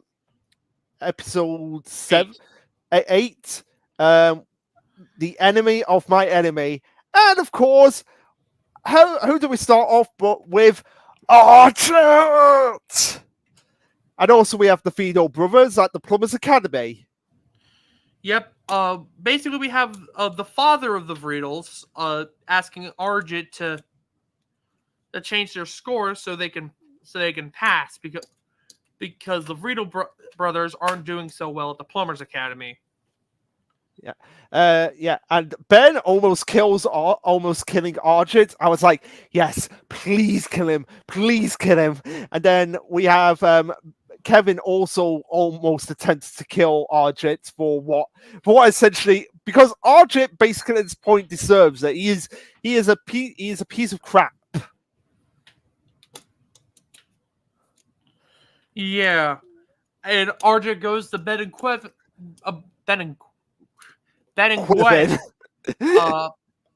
groveling on his knees, being like, "Please, you have to hide me. I am going to get annihilated." And they're like, "Okay, we could take you to Lost Soledad or the Null Void," and until they be like, "Okay, fine, we'll take you to the Plumbers Academy." And it's also here where we meet another Magister, who is the headmaster of the Plumbers Academy, Magister Koronok. Who is pissed at Ben, because who isn't pissed at Ben? Also because he brought a wanted criminal to the Plumbers Academy. Yeah. But also in this episode we have the Friedel brothers firing a nuclear attack at Kevin, and Ben being powerful enough to contain a thermonuclear fusion grenade, which is just amazing. Yeah. And we also see that Ultimate Echo was able to also contain the power of that nuclear fusion grenade as well. Also survive out in space. Yep. Also as well, we have probably one of the coldest lines in any Ben 10 episode. Gwen Kevin basically says to Gwen, "I've been using you for as a means to an end," essentially. Oh, it more so says that like the only reason that Argent's alive is because of what Gwen used to mean to him. Yeah, which is pretty cold. Which is pretty cold of Gwen to actually say. Yeah. But it seems that Argent's dead, but apparently his species just has the ability to shut off their pulse. Oh my god! How many times do they have to kill Argent before he stays dead? Well, they have to get past the fact that he can shut off his pulse. Yeah, but anyway, now we're getting into the season 2 finale for Ultimate Alien, an hour and 45 minutes in. Wow, we're really speeding through this. Yep, we have a 2-part finale this time. Episodes 9 and 10. Absolute Power Absolute Parts Power. 1 and 2. Yeah. So we have we start off this episode with Alan running away from Kevin because Kevin wants his power. He wants his unlimited power. And this is where we finally get the Max Force. I love that I've given it that name. I don't think that's like the official name for Max's team, but I just think it's cool. I think it's a cool name to have. Like, just say it out loud, Max Force. It feels amazing.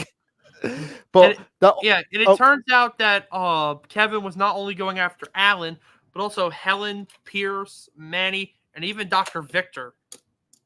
Yeah, which I've got to say, Victor, the Dr. Victor alien, one of the most pointless alien DNA samples that Ben has ever scanned. Why? It's never used. And that change in Omniverse. All right, fair enough. But we also have Ben and Gwen getting into probably one of the first like major fights of disagreements that we've had in a while. But unlike in the classic series where it was over petty squabbles, this actually has weight to it because Ben because of it being Kevin's situation where it's like Gwen wants to talk with Kevin, but Ben's just like, no, there's no point in that. And it's just like, right, well, if we're gonna have this disagreement, we might as well fight about our disagreement. Yeah, so we have Ben like cycling through all of his aliens and like Gwen busting out spells. Like we see Ben like go Chroma Stone and Terra Spin, then Nanomech. And then when Gwen crushes Nanomech in her book, he transforms into way big.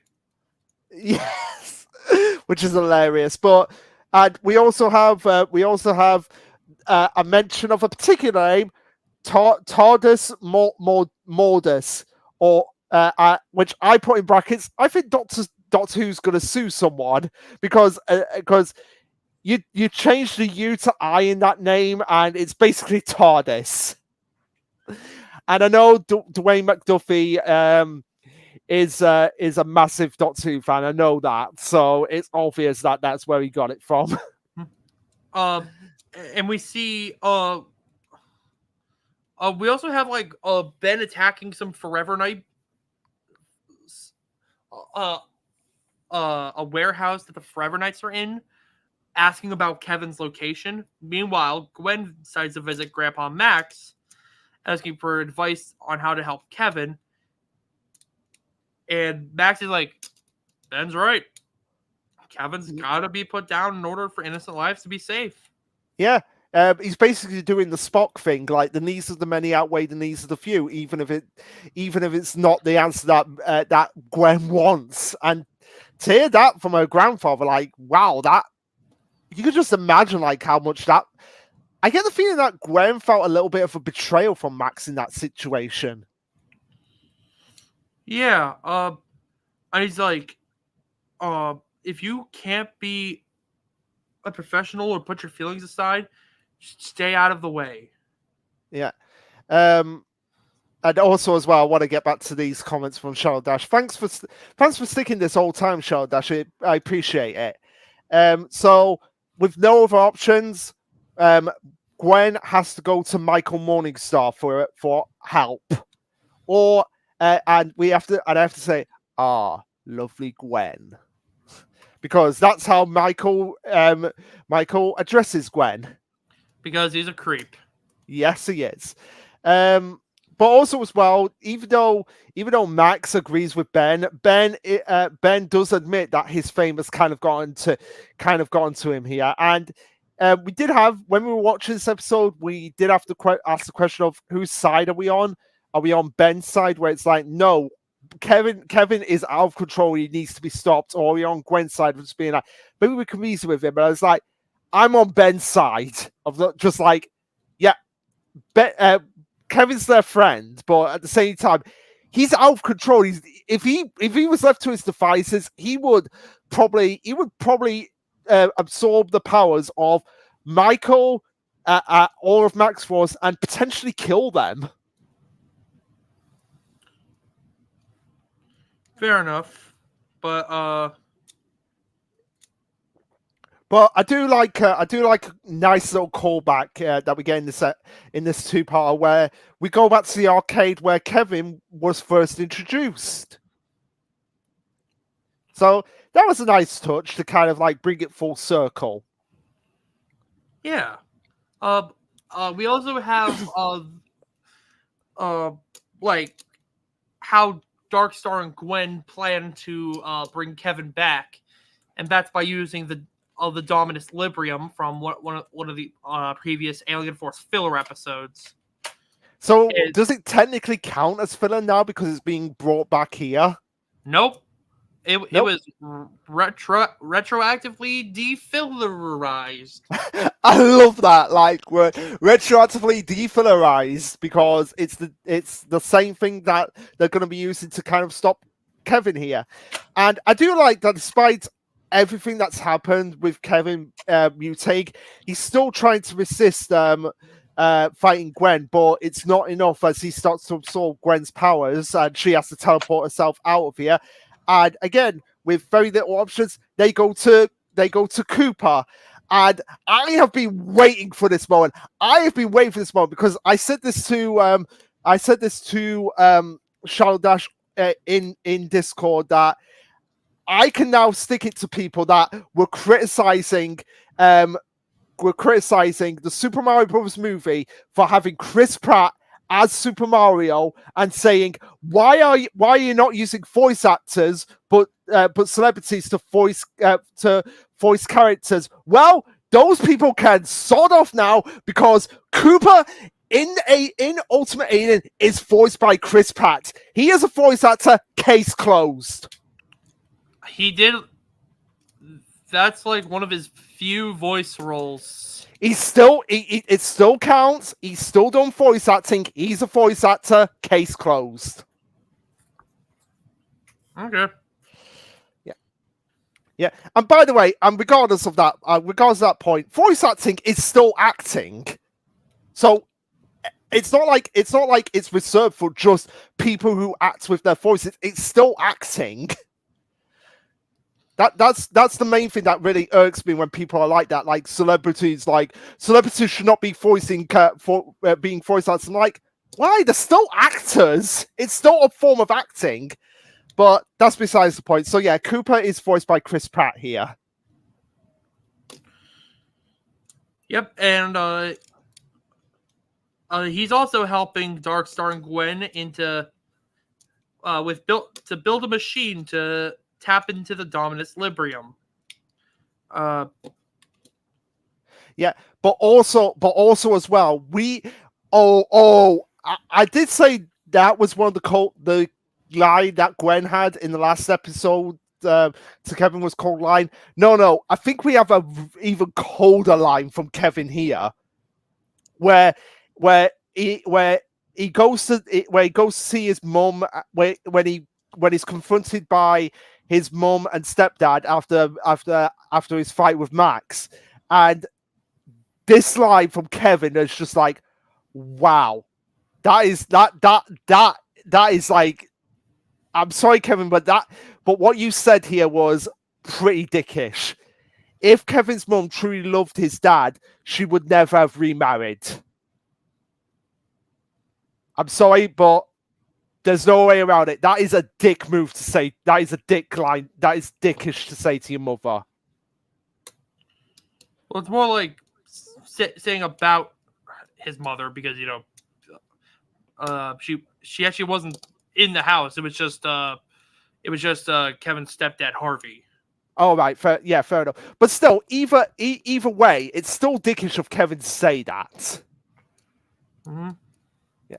Yeah, because it's basically like, oh, you never really loved them because you could just replace them like easily. That's kind of like okay, it's kind of like somebody saying to me, like, if someone said to me, like, if you truly loved, and I'm just, and I know different circumstances, but kind of similar.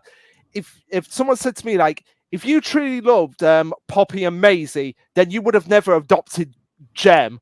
If someone said that to me, I don't care. I would be punching them in the face for that. Fair enough. Yeah. So anyway, got a little bit heated then. No worries. But anyway, it's also in this episode where we get one of the most iconic moments from Ben as Ultimate Echo, where Ben unleashes a technique known as the Sonic Doom. Yes, the Sonic Doom. Right after Spider Monkey destroys the Rust Bucket. Because, of course, the Rust Bucket has to get destroyed. Yep. But also, as well, we have in here the glorious return of Ship! That was literally what I put. Like, just Ship in bold capital letters with just like a bunch of exclamation marks. Because anybody knows me knows I adore Ship. I adore him. Yep. And Michael also absorbed some of the power from the Dominus Librium after Kevin returned to normal. And they're like, nope. They press a button, all the power that Michael had was gone, and for some reason the Andromeda 5 are back. Because yeah, and I literally put, like, did we miss an episode with Julie and Max? Nope. Because they show up and they're just like, oh yeah, these guys are back and Kevin's back to normal, problem solved. So, yeah, kind of a weird way to end the series, if I'm being honest. It's like everything happened off screen or something. But at the same time, it was on screen.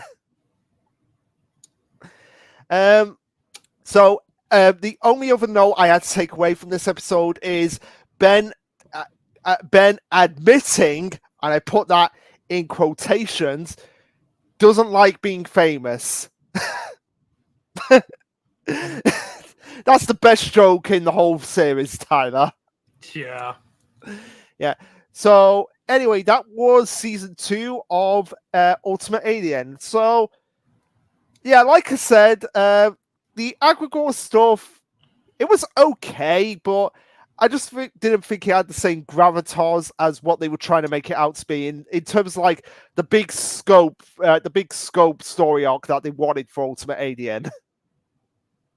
Comparatively to the ending of the DNA Alien story arc, that felt like it was like really building up to like that big moment of the War of the Worlds 2-parter.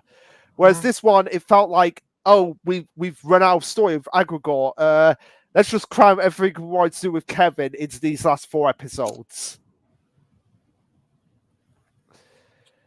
Yeah, fair enough. Yeah. Go ahead. That's also a complaint I can give to season 3, because they wanted to do something similar to what they did with season 3 of Ultimate Alien and Alien Force. However, they didn't get the chance to until season 3 of Ultimate Alien, where we get what should be the big storyline with the Forever Knights, but as I said in the description, it's a story arc that fumbles badly. It really does, because by the end of it, I was just like, what's the point of this conflict? But before we get to that, I want to talk about I want to look at some of these comments quickly. But calling Swampfire a cheap copy of Wildfire was just insulting. Yeah, fair. Yeah. This is where Ben starts taking shit seriously and going down a serious and dark route. Oh, yeah, absolutely. The fact that Kevin struggles to kill Gwen just proves that he's not insane in time. Yeah, fair enough. I like how Gwen actually uses rock monsters against Kevin. Like, where was that back earlier? Fair enough. Also, Ben keeping a spare Echo was funny. Yeah, that was funny. You've always got to carry a spare. Mm-hmm. But now we're getting into series 3 of Ultimate Alien with one of the weirdest episodes ever to start off a series. The modification of Eunice, where we meet a new character called Ernest, not Ernest, Eunice, who Ben is immediately smitten by, and Gwen has to like pull Ben back into reality and ask, "Hey, what about Julie?" I'm just there, like, thank you, Gwen, for pointing out the obvious. But apparently, according to this, or at least what's implied, Julie and Ben broke up. Which still would have been a better explanation for them breaking up than what we actually got. Oh, I am dreading what that is. I am seriously dreading what that is. But apparently, as well, Eunice is a Jedi because she can use the Force and everything. And Suda, how do you... Sunder, yeah, sorry. Sunder is back and is pursuing Eunice. And I do like here how with this episode where it's like Eunice and Ben bonding, and then Kevin's just like, yeah, this is kind of like the time when I used to be a third wheel. So that, but now, kind of like the role is flipped, where Ben is kind of like the third wheel when it comes to being with Gwen and Kevin, considering they're in the relationship, whereas Ben is kind of off to the side a lot of the times. But the big twist of this episode is that Eunice is actually an Omnitrix. Well, a Unitrix. Or a Unitrix, as it were.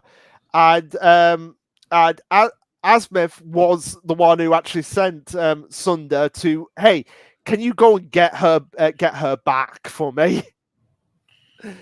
And it's also revealed that the reason why Eunice was able to take on a human form was because she took the DNA of Gwen, which raises so many questions right there. The fact that Eunice took the DNA of Gwen and sort of kind of looks like Gwen begs the question: was Ben flirting with a clone of his own cousin? Well, it says right here that the pod Eunice arrived in sampled Gwen's DNA and randomized it.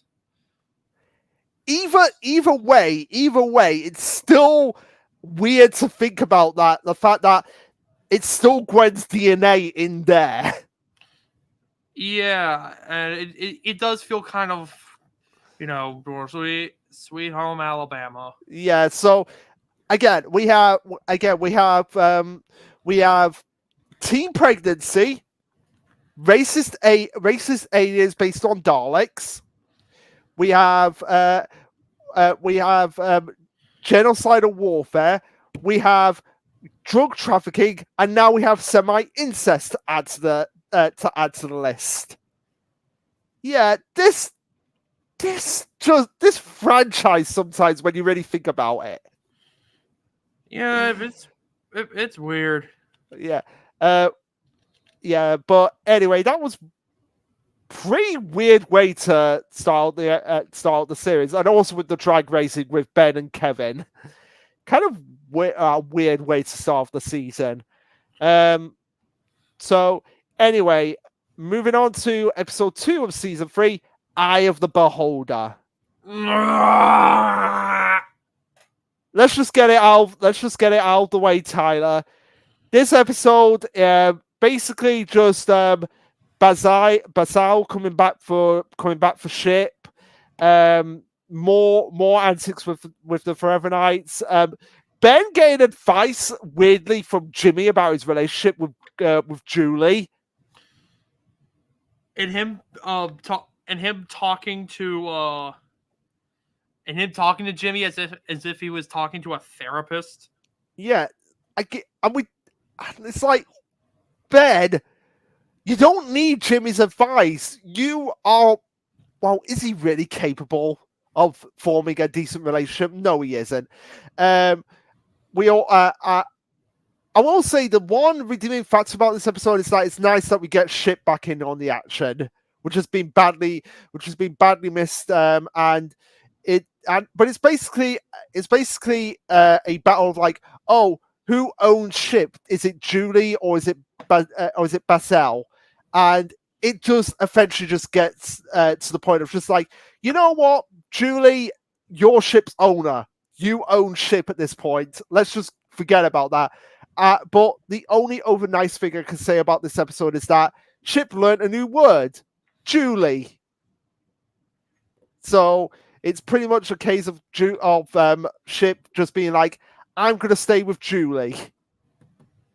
That's all this episode amounts to in the end. Yep. Unless you had anything else to say about it. Yeah. Just do it. Just say your piece and we can move on. This episode's shit. Moving on. Yeah, pretty much. We're moving on to episode 3, The Big Story, which is Jimmy's YouTube vlog episode. Where he finds Audrey 2 from Little Shop of Horrors. Feed me, Jimmy! But this episode is weird for one reason, and one reason only. The team not believing Jimmy when he's like, hey, there is something going on here. Why wouldn't they believe him?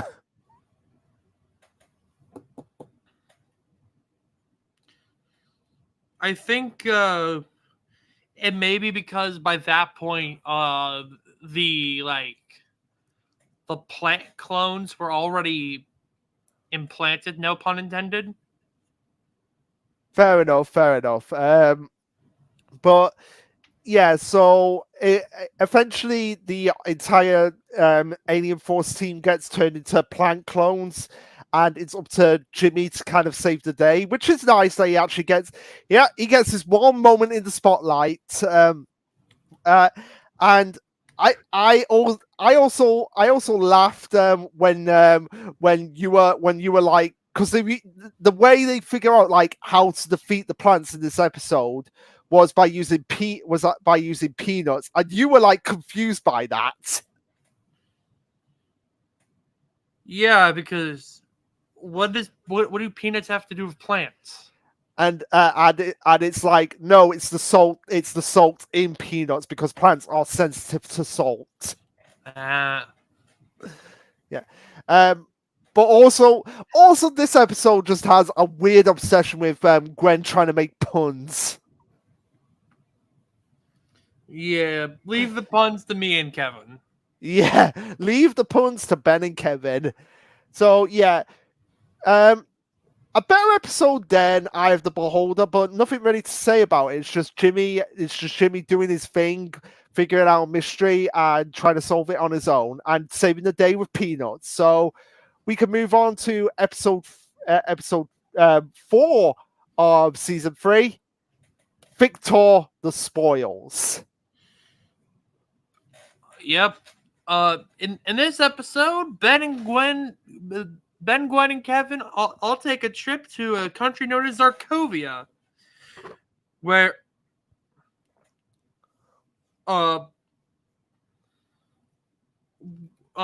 which is currently under a civil war between the kingdom and its rebels.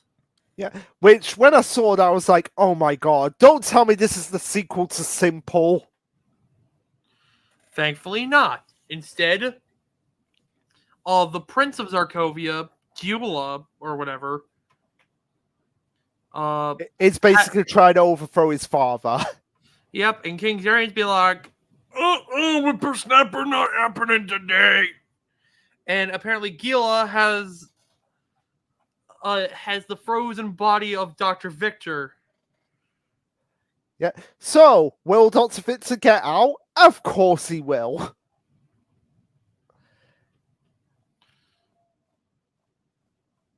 One moment.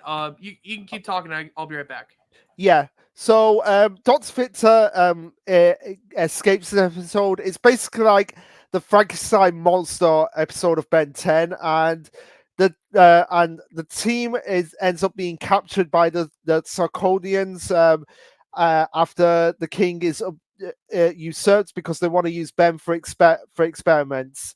And the king does eventually get absorbed into Dr. Victor. And this is where we get the Ultimate Alien debut of Heat Blast, which hey, nice to see. Nice to see we get that for the very first alien that Ben turned into finally back. So that was kind of nice to see here. Shame though that this is one of the major problems I have with Ultimate Alien is that it's called Ultimate Alien, and yet there's not really that many Ultimate Alien transformations. I think there's about 8 of them, if I remember correctly. But yeah, I'll wait until Tyler comes back to get a exact number on them. But yeah, there's not really many of them, and it's a shame now because what would Ultimate Heat Blast look like? I mean, we do get Ultimate Wild Mutt at some point, which gives him the ability to talk, which is nice to see. So yeah, it's also here that after Kevin absorbs Doctor Fitz's powers, it was when he was suffering from his third mutation. He sent him to the null void, but again, somehow Victor escaped. No explanation given. So yeah, really, all this episode boils down to is just getting reacquainted with Dr. Victor and some of Ben's old aliens. But aside from that, not really much to take away from this episode. And I'm glad you're back, Ben. Not Ben, Tyler, because I had a question. Because in this episode we get like I said, we get the Ultimate Alien debuts of Wildmont and Heat Blast. But my main question was like, how many? It's called Ultimate Alien. How many Ultimate Aliens are there that were actually used in the actual series? 8. 8. Yeah, called Ultimate Alien, only using 8 Ultimate Aliens. That is pathetic. Mm-hmm. Yeah. So yeah, that was really all I had to say on this episode, unless you had anything else to say. Now moving on to episode 5, Girl Trouble. Girl Trouble, which hey, we get to see more Anodites here because we get introduced to Ben and Gwen's cousin, Sunny, who never gets mentioned again after this episode. Which is a shame.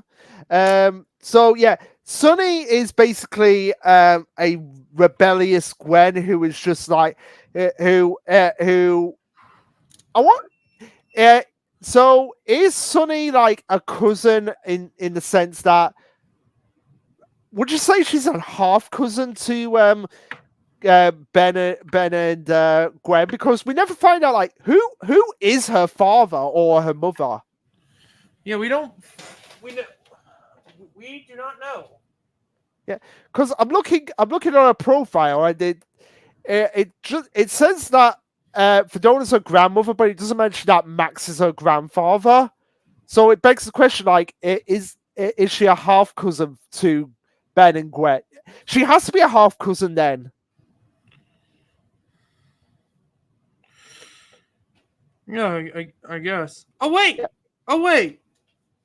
she does. Oh, she does appear in Omniverse, so she's not just a one-off. All right, yeah. So I guess because it's not mentioned on her profile that that Max is her grandfather, so I guess she's like a half cousin on the Anodite side of the family. I just said that, and again realized how weird this franchise is. So yeah, this episode she's honestly on Earth because I guess she's kind of bored. She's more so like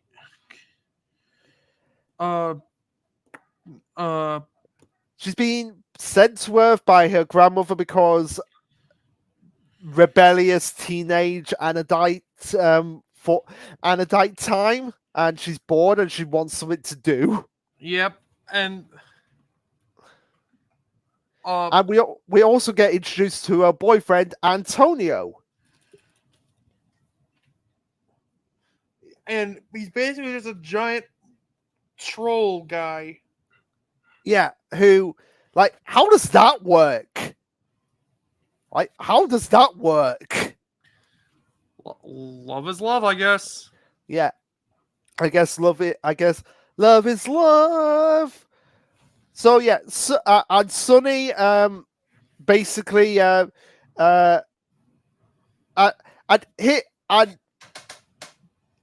I think this was the line from Sunny.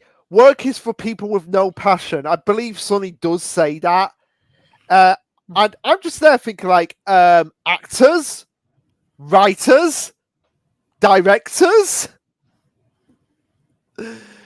Yeah, clearly Sunny has never had something that she's been passionate about that she'll want to work on. But one thing that did make me laugh was when Gwen said to Sunny, "Because shut up." Because I was like, oh my god, Gwen stole Ishizu's catchphrase from Yu-Gi-Oh! Bridge. Yeah.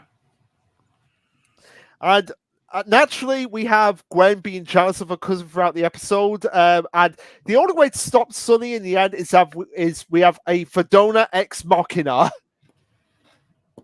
Who basically is just here like, oh, I'm here to get Sunny and bring her back to Anna. How do you pronounce the planet's name? Anodyne. So yeah, and I did point this out because they're like, because they do say at the end of the episode, our family's weird, and I'm like, all families are weird. Yeah. Like, if you really think about it, like, people say like, oh, we want a normal family. Like, what is normal? Like seriously, what is normal? We're all a little weird in some way. But anyway, moving on to episode 6 or 7. 6. Revenge of the Swarm. So, question now, is Alien Swarm canon? Yes. A big yes, because technically this is kind of sort of a follow-up to everything that happened in Alien Swarm, because we have Victor Felders back, we have Elena back, and we get revealed that the Queen in Alien Swarm was just a decoy for something much bigger. Because it's revealed after all that happened with the microchips that Victor Felders actually died. Damn. Yeah, and also another minor point here: Kevin dated other girls before Gwen. Not surprising. I mean, everybody wants to get with Kevin. Anyway, the whole conflicts of this episode starts because Julie is kidnapped and Ben is blaming Elena for it, but she's like, no, I have nothing to do with it. So it is revealed that, I believe it's revealed that Felders was the one that kidnapped Julie. Well, it was probably like Elena sending out like a duplicate of Victor to kidnap Julie. Yeah.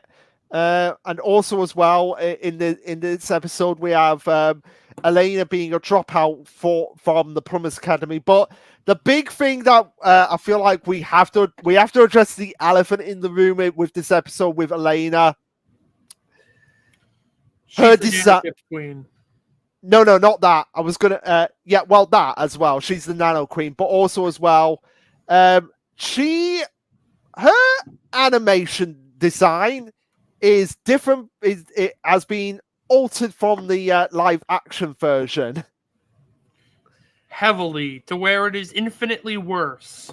Infinitely worse because she they Michael Jacksoned her. That's the best way to put it. At least she didn't have to appear in court. Yeah. But at the same time, it's uncomfortable. Like, it's an uncomfortable thing to address, but we have to address it because otherwise somebody will probably be like, well, why didn't you bring it up? So we're just getting that band-aid off. Elena's design is radically different and worse. They Michael Jacksoned her. Let's just move on from that topic. So after the fight and everything that happens, we have Elena sacrificing herself to save Ben. So I guess the only thing that we can take away from this episode is that technically Alien Swarm is like the only movie that you can consider canon to the actual series. Which, hey, if you're gonna do it, you might as well do it. You might as well make it. You might as well make it official. Because a lot of movies don't get canonized in terms of like when they're based on TV series. So it is okay. It is cool when it actually gets done. I just wish they kept like I just wish they kept like Elena's design how she looked when she was in Alien Swarm, the movie. But anyway, another movie that we have to question: is it canon or not? Or I guess at this point it's retcon to an alternative timeline. Is Race Against Time in Ben 10,000 Returns? So now Ben 10,000 has time traveling powers, and Race Against Time has been retconned into an alternative timeline.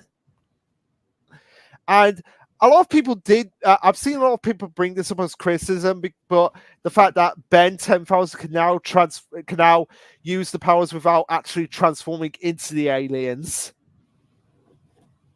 What's your opinion on that, Tyler? On what? On Ben being able to use the powers of the aliens without actually transforming into them when he's Ben 10,000 essentially doing that. I feel like it kind of defeats the point of Ben 10 being Ben 10. Like, his whole gimmick is that he transforms into aliens. Yeah, I kind of have a bit of a middle ground to where only part of his body transforms. Like, say if he were to go, like, if he were to like shoot out some of Swamp Fire's flames, like his arm would transform into like Swamp Fire's arm. Yeah, that is fair. That is fair. Also, as well in this episode, we have Professor Paradox again, which is always nice to see this guy. And I guess the reason why we can technically count Race Against Time canon is because Eon from Race Against Time actually appears in this, but he crossed Ben's timeline, so I guess he's created the multiverse now, and Paradox actually explains what the Hand of Armageddon actually is from that movie, and I get the feeling that Paradox, well, I love him, he's just here to explain exposition. To be fair, that's what Paradox does a lot. Exposition. Yeah. Exposition. Rush it out. ASAP. So we also have Ben and Benjamin using Way Big, and I put Clock Guy, but what was Clockwork to try and destroy that hand that Eon used to come through, and this is where Eon uses basically the Dalek extermination beam to destroy Way Big and Swamp Fire. No! But also in this episode, there's a big thing that I wanted to bring up, and it's the fact that Ben can use anodite powers. So, Ben 10,000 can use them. And I did have this theory about why Ben himself cannot fully master the Anodite powers. I did put it down somewhere. Let me find it. That I feel like what should have happened. Where was it? Okay, I can't exactly find where I put it, but I feel like what should have happened is that Fedona should have explained to Ben and Gwen exactly how the Anodite powers work. Is that in order to fully master them, you have to have it takes time, discipline, and patience. And I feel like that's the three aspects Ben especially lacks the most, but Gwen excels in them. Like, she has time, patience, and discipline, which is why she can fully master them, whereas Ben can't. I feel like if we got that explanation of why Ben, that would have made a lot of sense. Of like, okay, this is why Gwen is able to master Anodite powers and Ben isn't. Honestly, I don't mind the explanation of the fact that Gwen simply doesn't have that Ben simply doesn't have the spark. That way, it helps like make Gwen unique from Ben. But then it also begs the question of like, so I guess Carl and Frank didn't have the spark as well, even though they should have the spark more than Gwen because they're half Anodites essentially. Pretty sure that's not how genetics work, but what do I know? I'm not a scientist. Oh, sorry, Harley. Yeah, I'm just saying, like, it just seems like something that you would think would have been brought up. It's like, shouldn't half Anodites have the spark more than quarter Anodites? I don't know, maybe it was like a recessive trait. I guess.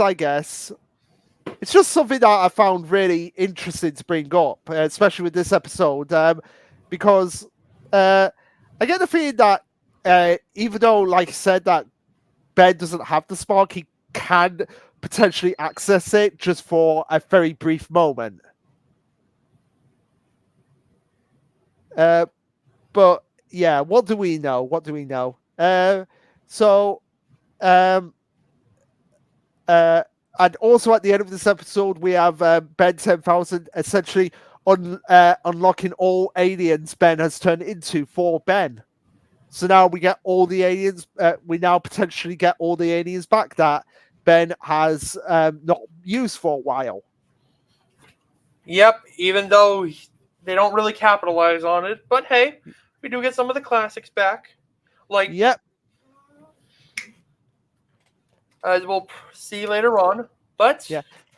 Now we move on to after all these episodes of no storyline, we finally get storyline with Creature from Beyond.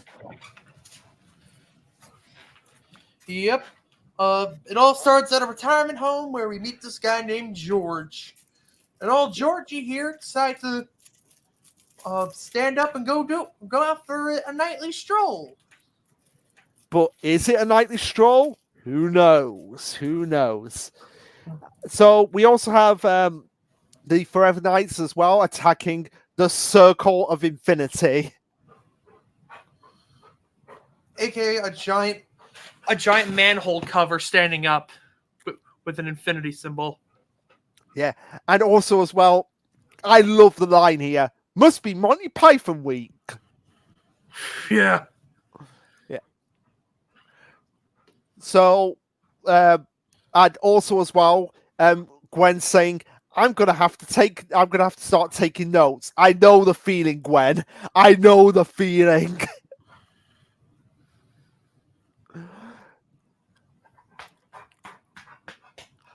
So it's also revealed here that we have again mind-controlled aliens forcing Ben and the Forever Knights to work. Ben's team and the Forever Knights to work together, which should have happened more at this point. Because I feel like the big reason why I'm not really, I thought the Forever Knights have been such a wasted potential. very wasted potential. You can say that again. Yeah, because you figure, because after Vilgax, they're like the most iconic like antagonists in the Ben 10 franchise, and yet they're hardly ever used. I mean, they're used here. I say that ironically because they're used here, but they're not used in like an interesting way, if that makes sense. Fair enough. Yeah. So, and also as well, we have yeah. And it begs the question with this, like, the Forever Knight Cyrus, why does he want to kill Ben? Because blah blah blah aliens, blah blah blah, we live to kill you, blah blah, we're racist, blah. Yeah, but why? Why? What has Ben done to the Forever Knights that have made him like this pay? Aliens. Oh, yeah. I forgot. So after all of that, we have the Forever Knights accidentally releasing an evil creature from another dimension known as the Lucubra. Lucubra, which is essentially a dog squid slimy sort of creature who turns out to be a minion of what's essentially going to be the main antagonist for the rest of Ultimate Alien, Dagon. Yep. Yeah, and by the end of this episode, we have old Georgie arriving at the site of where everything has happened, with a sad look in his eyes. So, and I'm sure he's not going to be important later on. Might as well start calling him Richie.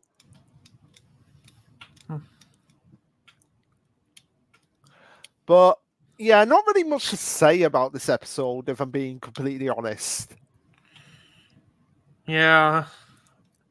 It gets us started, but we have been 8 episodes into this shit. And what's happened? A whole lot of nothing, aside from a pink manhole being used to trap the Lucubra in his own dimension. Mm-hmm. But anyway, we have next episode, basic training, where it turns out that the team aren't officially plumbers, so they've got to go to plumber school. Yep, it's also here where we meet some new characters. One of which being is it Tuck or Tack? It's Tack. Tack, who idolizes Ben. Yeah, and we also meet another Magister Hulka, who, let's be honest, is Sergeant Silverback from SPD. He is basically the hard ass, no nonsense. Like, right, if you speak out line, I'm gonna make you do 50 push-ups. Either that or R. Lee Ermey's character from Full Metal Jacket, which is kind of ironic considering that's what I called Sergeant Silverback from SPD. So it's essentially the same thing.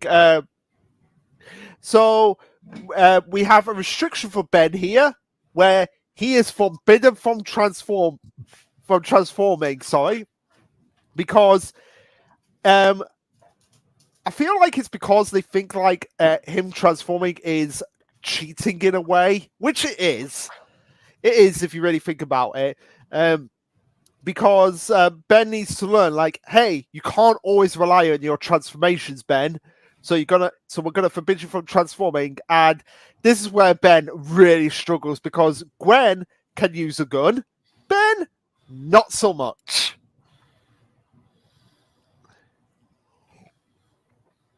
And we also have, and because of this, because Ben is failing miserably at this whole plumber training, he decides, hey, I'm going to break the rules and transform into Fast Track. I believe this is Fast Track's first appearance. Yep.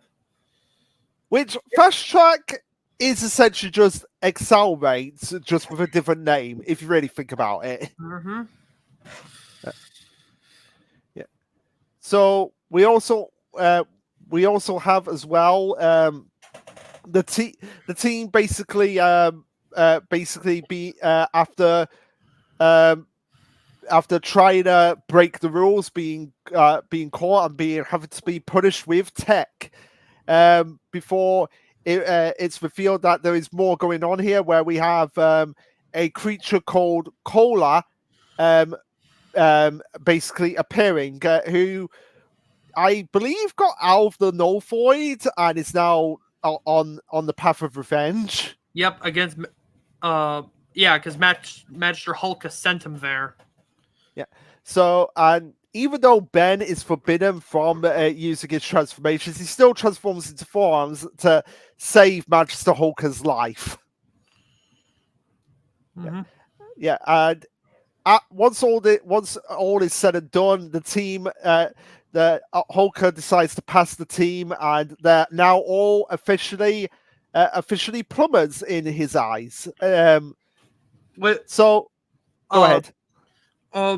One other thing to note is that Magister Hulk actually drops by to see the team off, and gives Ben a medal, one that is an award for creative and effective tactics made in the heat of battle. Yeah, which is nice. But again, Ben was in this episode as well, was a bit of an egotistical about his powers. Yeah. We also. This is also the debut of a minor villain, Trombipular, who is just an elephant, but he will come up in Omniverse somewhat. Not really. Oh, okay. But that's for later. For now, we have to move on to It's Not Easy Being Gwen, which is episode 10. And obviously, this episode is about Argent. No! Just kidding, it's about Gwen. Yeah, of course it's about Gwen. So, yeah, this was the episode where I was, like, alluded to Gwen being a little bit of a hypocrite about Ben and what was happening. Oh no, is it? Yeah, it's this episode where Gwen was getting up in arms about Ben not being there for Julie, whereas Gwen does the exact same thing here with her best friend Emily, because of everything that's going on in life. And it's nice that we actually get to see this side of Gwen, because for the most part she's kind of like the voice of reason, and you wouldn't think that, because Ben's the main character and has to do all of the heavy brunt work and we get the most fun from him. People seem to forget, like, no, Gwen and Kevin have it just as hard as him, because they're part of his main team as well. He needs to have them there to be supportive of him. On top of Gwen also going to school, trying to get into a decent college as well, whilst also being a crime fighter, going on until 3:00 in the morning, when she has to get up at 5:30 in the morning. Yep, which is nothing new if you're in the American school, if you've been in the American school system. Yeah. Yeah. So as well, and as well, they Gwen is also is being tasked with her mother, like, hey, can you write out these family reunions? Which Ben doesn't care if he's invited to the reunion. Which, they say he's not invited to the reunion, but he doesn't care about it. So I'm like, why? Why wasn't Ben invited?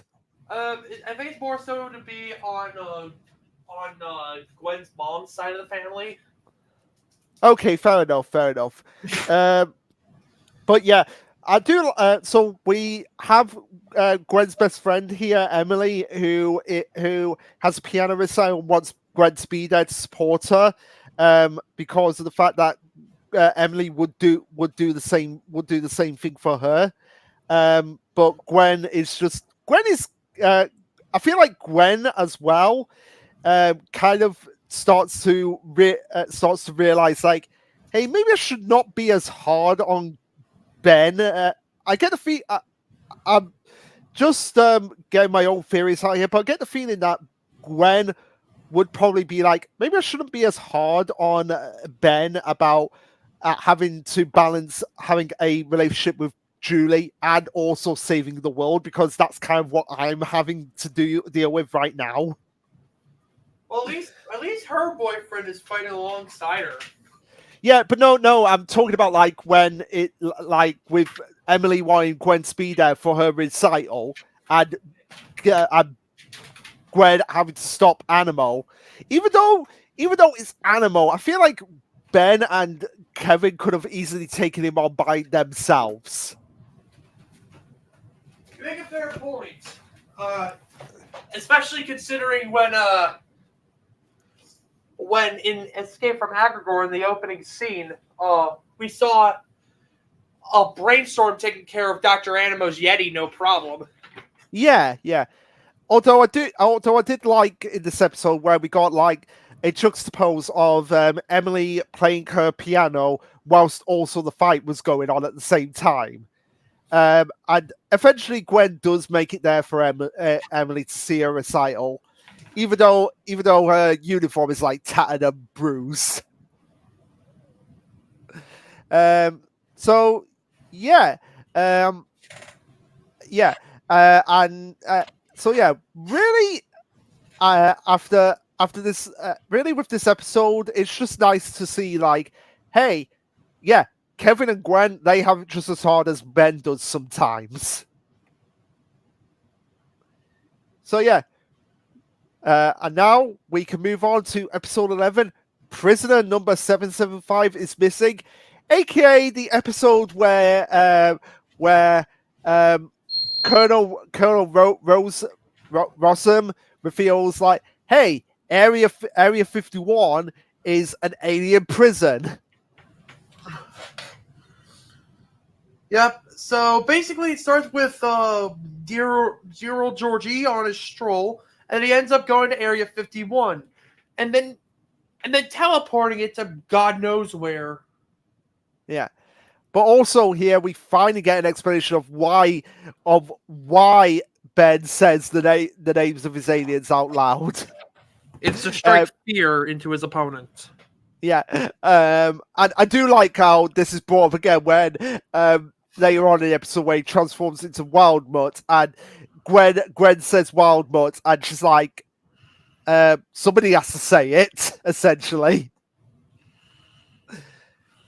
So we have in this episode 774 alien prisoners, but as the title suggests, the prisoner number 775 pretty much manages to escape, and I do like this alien. I really do like it. Like it's a chameleon alien, and chameleons are cool. Yeah. Basically, the whole thing regarding Prisoner 775 is that he on his home planet, he was fighting against he was rebelling against rebelling against a dictator and fled to Earth for help. But whenever he tried to explain himself, they wouldn't listen, and he was locked away for 50 years. Yeah, because they're the government, and the government are dicks. Mm-hmm.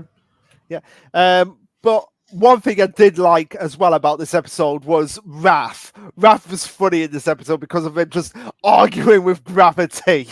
Yeah. Like, who argues with gravity? Raph. Of course he does. And also the stupid Raph size hole. And it is kind of crazy that the prisoner actually feels suicidal in this episode. of just being like, just put me out of my misery already. Mm-hmm. Yeah, but not before Gwen scans him, and does he get away? Prisoner 775? Well, first he gets captured, then he decides to go after Colonel Rosam's family. Which, hey, he's entirely justified in doing that. I mean, he was locked away for 50 years. He was just trying to escape. He was just trying to escape a dictator on his own home world, and he was exiled to Earth, only to be like imprisoned under Area 51. And in his absence, his family was killed. So he is entirely justifiable in his revenge against Colonel Rosam. I don't condone it, but at the same time, I understand it. Mm-hmm.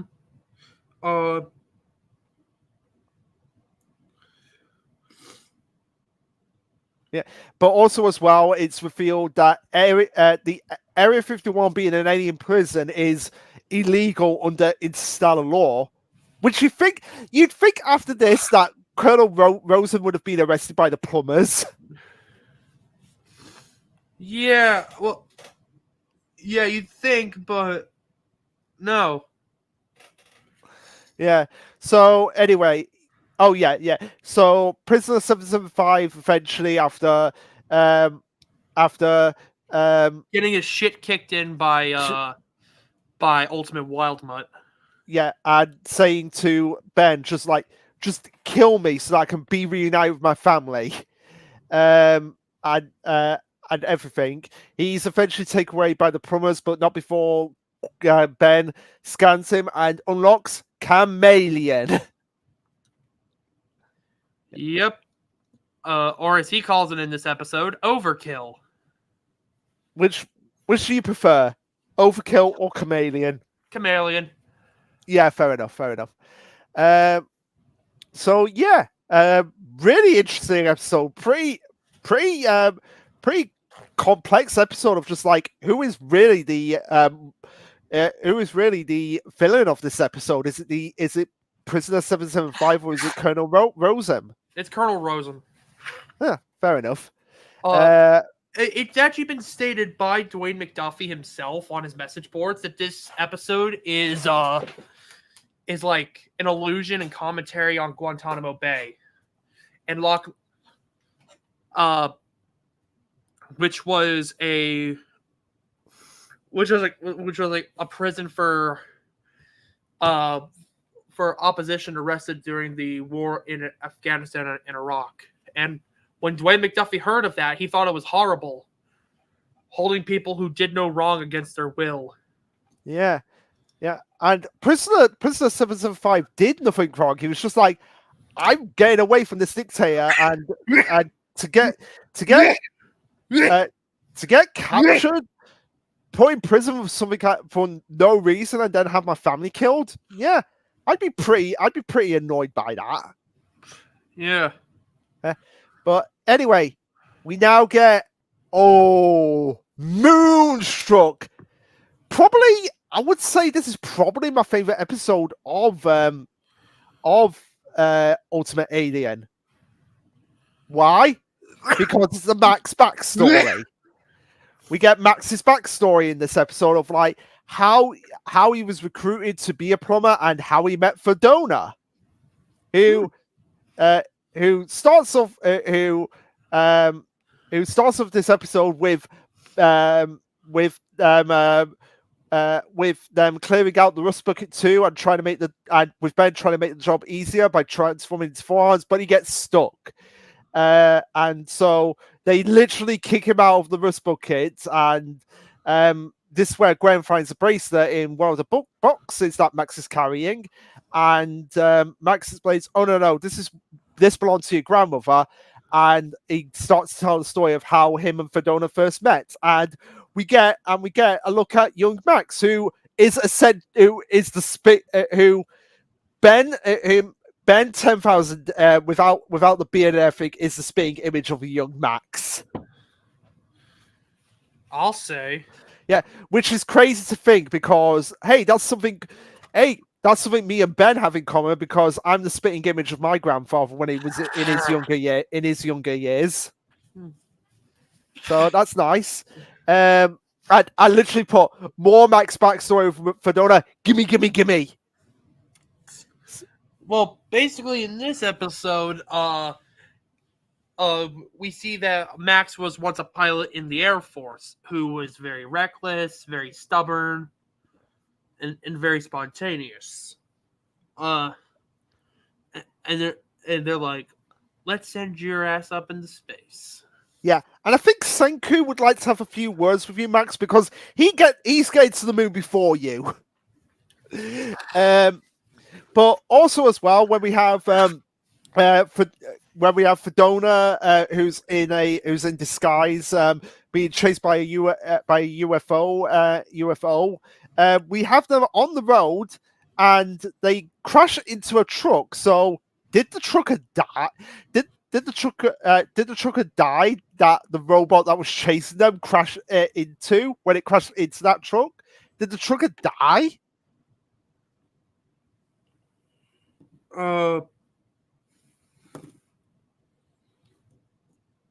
Maybe. Yeah. I don't know. And also, so robots, and also the inconsistency of this robot and like what it can and can't do is it's just baffling. So it can survive an explosion, but it can easily be cut with shears.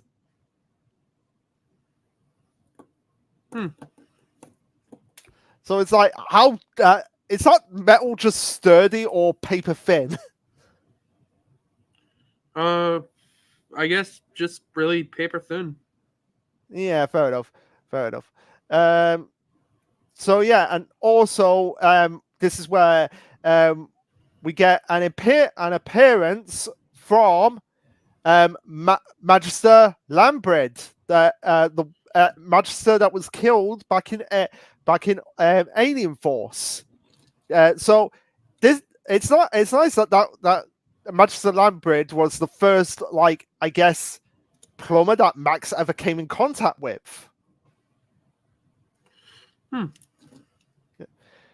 So after explaining the story and everything, we have Fedona return.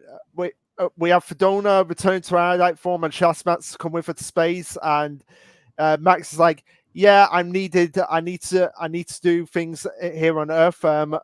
But she eventually ends up kissing him and promising that they will meet again someday. Oh, they will.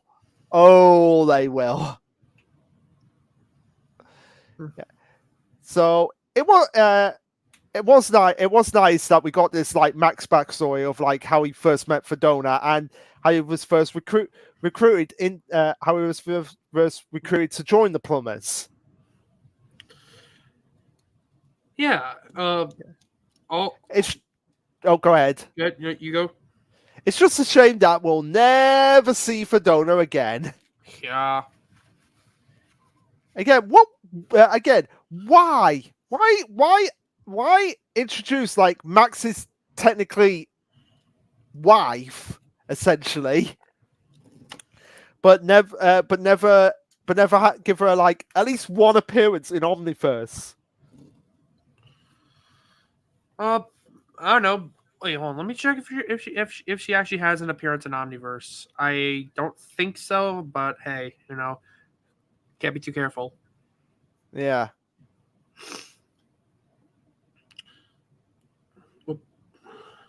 Does she?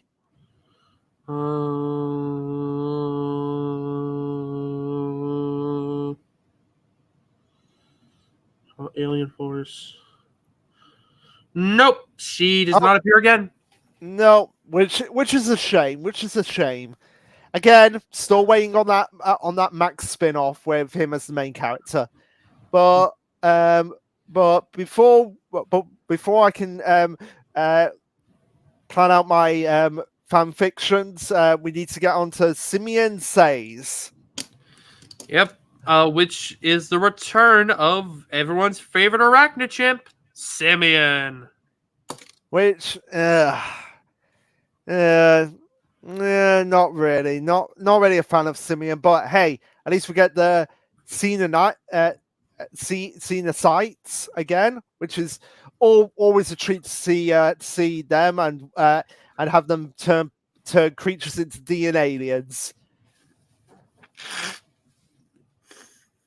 Yep, because Simeon decided to sell a Xenocyte Queen to this arachnid chimp crime boss named Mizaru. So now the DNA aliens are taking over Simeon's home planet of Aranhaskema? I think that's what. Aranhaskema. That's the best I could do. If Yeah. I'm wrong, you can let me know. Yeah. And also as well, we have Asmith in this episode having a chip on his shoulder for some reason. Like, what is his problem? What is Asmith's problem sometimes? He's a cranky old man he's the smartest being in 5 galaxies. I guess. But also as well, we have Eunice conducting research on Primus. And when Simeon basically recruits the Alien Force team to like, hey, can you help me sort out this mess? He basically he's basically trying to sell out Ben's family essentially. Oh, sorry. Are you okay? Yeah, for some reason, like, I'll be right back. I'm gonna go grab an allergy pill. All right, fair enough. So I'll continue on. So they try to do a similar thing of what happened in at the end of War of the Worlds with the guns that they used to stop the DNA aliens and turn them back into humans. But apparently that only works on humans. And they eventually are able to overthrow Mazarus because he is eaten by one of the inhabitants of the planet, and Simeon doesn't learn his lesson by the end of this episode because he is back on the market deals and selling the DNA repair guns for a hefty profit. So, well, Simeon didn't learn a thing. He's still just being a conniving scumbag, as it all were. And yeah, I'll continue on and to the next episode, and when Tyler gets back, give his final thoughts on the episode. But yeah, so we have greetings from Tekadon, where we have the introduction of the Tekadon robots, which are pretty cool designs. I just like the fact that they're just all armor, no face. I do like that about them. So we start off this episode in Bellwood with a massive rectangular object crashing into the center of town, and emerging from it is a Technon robot. And while all this is going on, the team, including Julie, are playing an even game of miniature golf, and this is where Ben again cheats. Because Ben is a cheat when it comes to his aliens. He transforms into Brainstorm to calculate the series of complex equations to easily get the hole in one in a Tokyo hole. And Julie rightfully calls out Ben for demanding a rematch. Which, yeah, fair enough, Julie. He deserves that. And Kevin uses his hand as a golf club. Does that count as cheating because he turns his hand into the golf club? And I love the fact that they're taking this game of miniature golf seriously. So yeah, the Tokyo scene is essentially based on Godzilla, and one of the things after when after all this is done, where we have the Techodon robot arriving to attack the group, and they remember their first victory against the robots. The brainstorm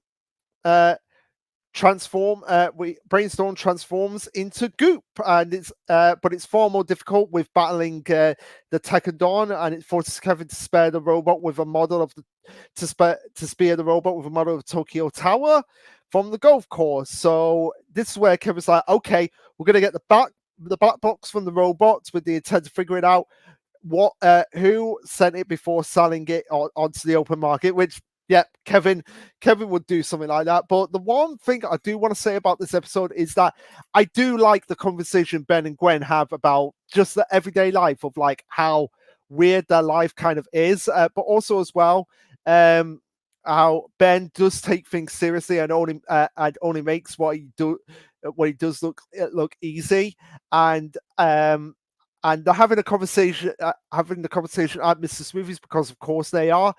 And also, I do like how Gwen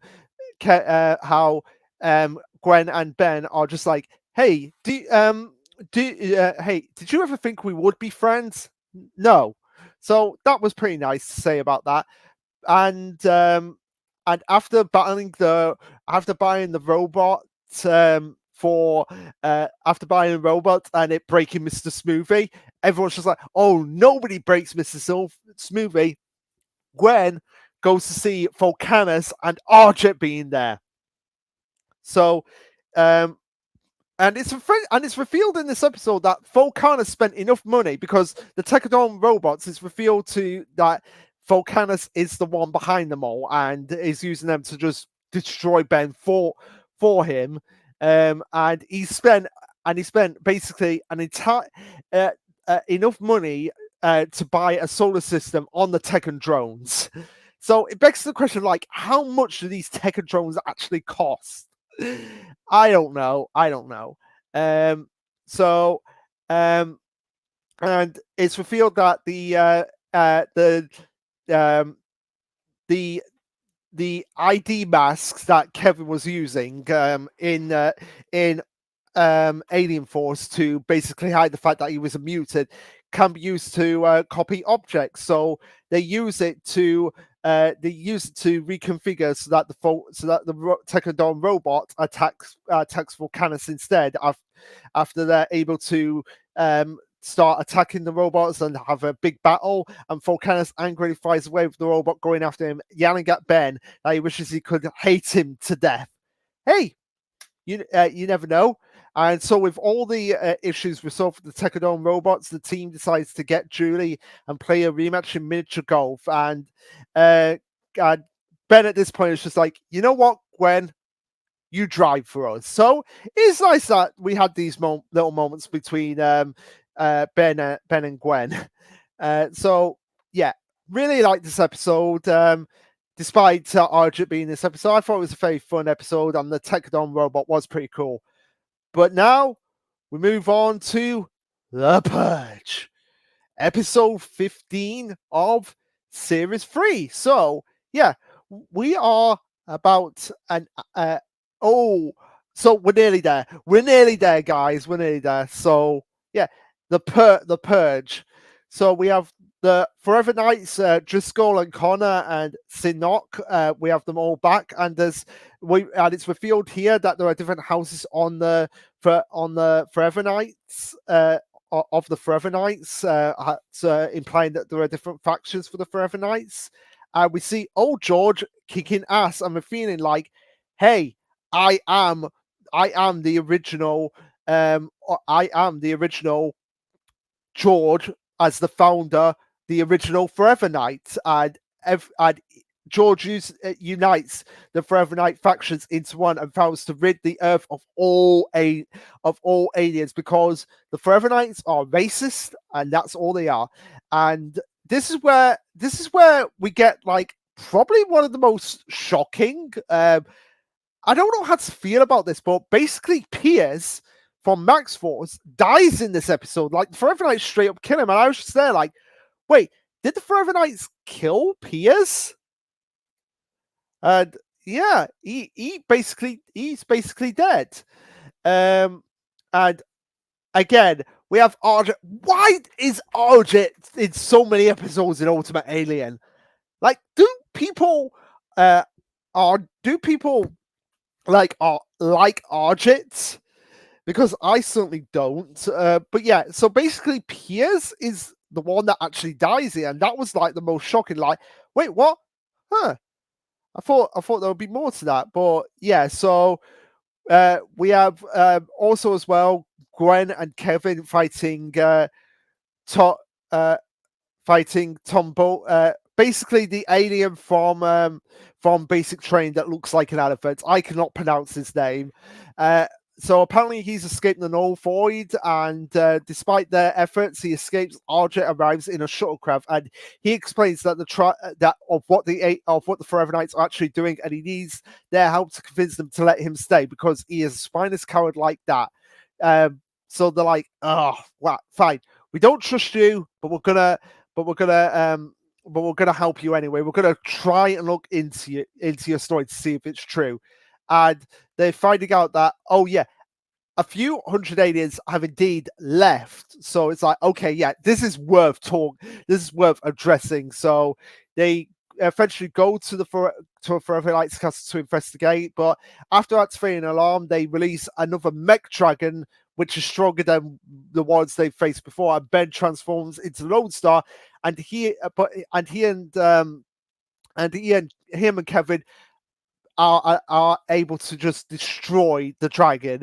And once they head up to the alien food market to investigate and talk to a shopkeeper called Mr. Buurman to find out why the aliens are leaving, Mr. Buurman tells them, like, hey, I have no idea. And Mr. Buurman is kind of like the Ernie from Power Rangers, except he knows like what's going on with Ben, Kevin, Gwen, the aliens, and everything. So he has that kind of nice charm about him, and so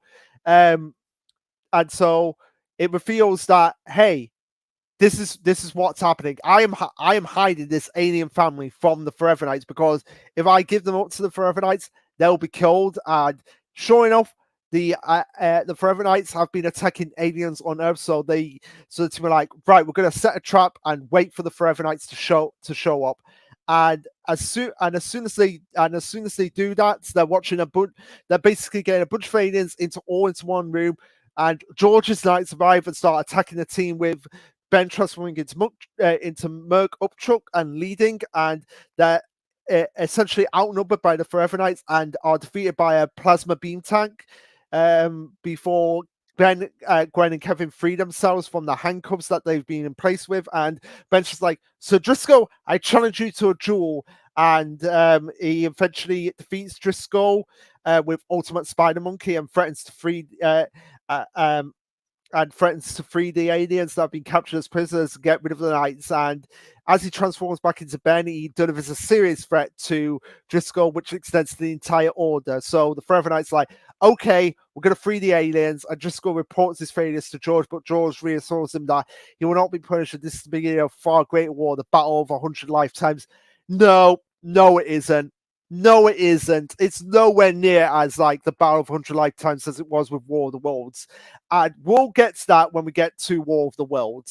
So hopefully Tyler will be back in a bit. But yeah, really, again, George's story that's going on. Not really much I can really comment on, because I'm not interested in George as an antagonist. I just feel like he's just come completely out of nowhere, if I'm being honest. Like there's not really been any setup for him. And maybe if we got like some sort of like backstory beforehand on the Forever Knights, rather than just being an Ultimate Alien, like the fact that they mentioned George at some point. Like maybe if they mentioned him, that might have been something I could get behind. But no, they didn't. So I'm not really sure what to do, what to say about it. Like George, I get he doesn't have like the charm of other antagonists. Like certainly, I feel like if Agrigor, like this is one thing I really hoped that would have happened if Agrigor was like a de facto leader of the Forever Knights, and he was using the map of infinity um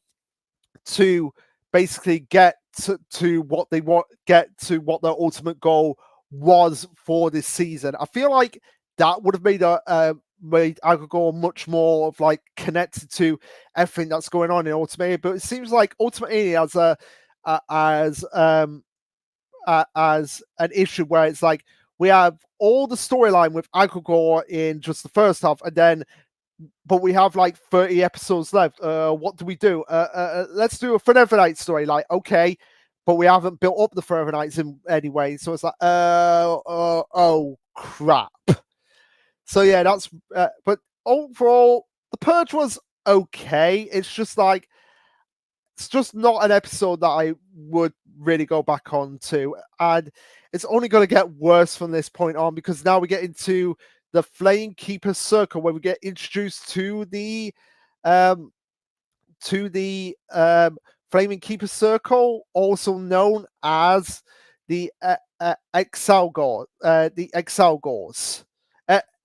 Esotericas, not Exalgors, Esotericas, where they're at a carnival, and this is episode 16 of Ultimate Alien, where they're at a carnival, and it's revealed that I'm back. That's what was revealed. I returned.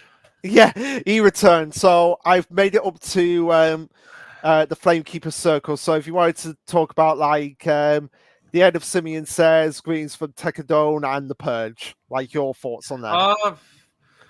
Simeon Says was all right.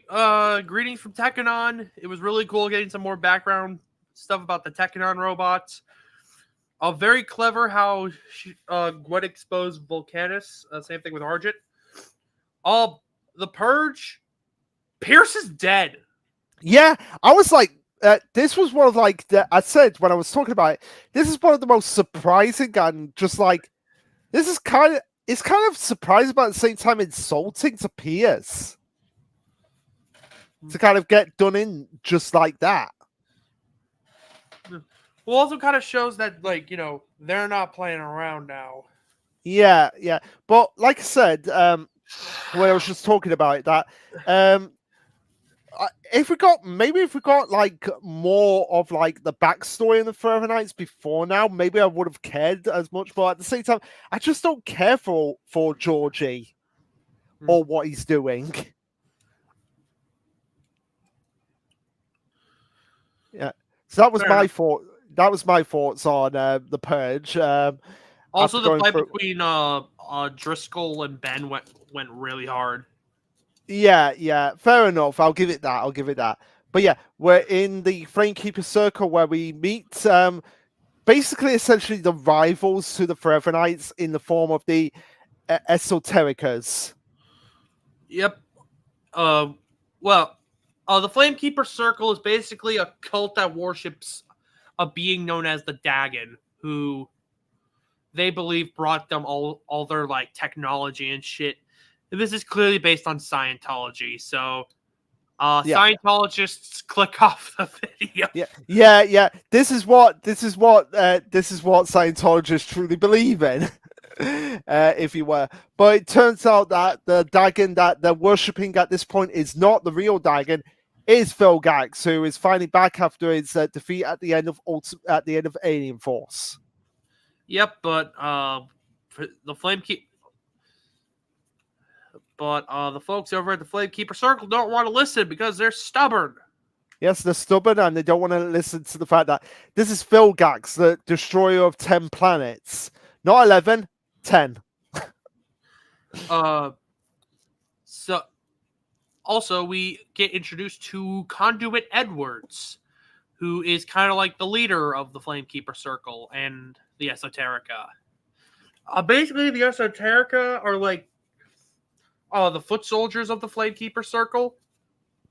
They have like the ability to shoot like energy balls out of their hand, and they can like shift through dimensions.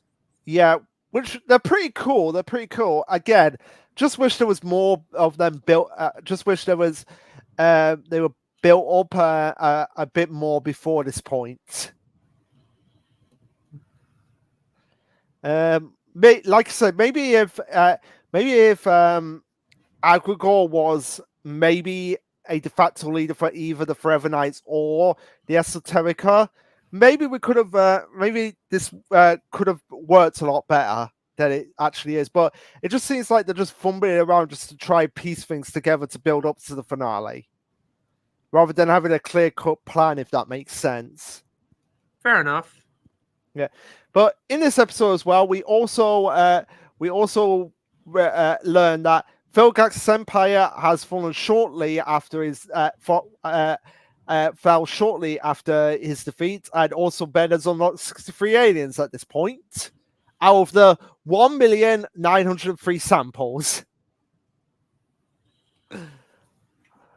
So yeah, and also in this episode, Julie and Ben get into an argument about like having trust issues, because Julie wants to trust like the Flamekeeper Circle, but Ben's just like really skeptic of them. Yeah, which like also it's like in this moment I like noticed like the animation like Julie was like doing like way too much. Like I don't know what was it, the animation of the episode, but like it was almost like they were trying to go for omniverse expressiveness with like in the UAF art style, but hey, that's probably just a me thing. Probably a me thing, or maybe they were just trying to like experiment in preparation for Omniverse. Maybe. Yeah, but overall, it's just really, this episode is just really a key, just really like introducing the Flamekeeper Circle, the Esotericas, and we're feeling like, oh, Vilgax, that this is where he's been all this time. Yeah, kind of. All right, not crazy, not terrible. Nope. But the next episode, Double or Nothing, where we have Ben 10 live. Hey, are we watching watching Ben 10? Watching Ben 10 the series on Ben 10 the series. Yeah. Hey, Tennyson, looks like you got your own show. Yeah, we're watching it. So we have some. Oh, go ahead. Basically, what this episode entails is, a little scheme of Albedo's gets exposed as he's trying to profit off of Ben's likeness. Yep, because he's just like, well, if I have to be stuck in this body, I might as well use it. Essentially. Yep. Yeah. So he's using this, and he's created an entire show around Ben's antics, which naturally gets under Ben's skin, but also Albedo gains the ability in this episode to transform into any species without the device, but it only happens for a short period of time.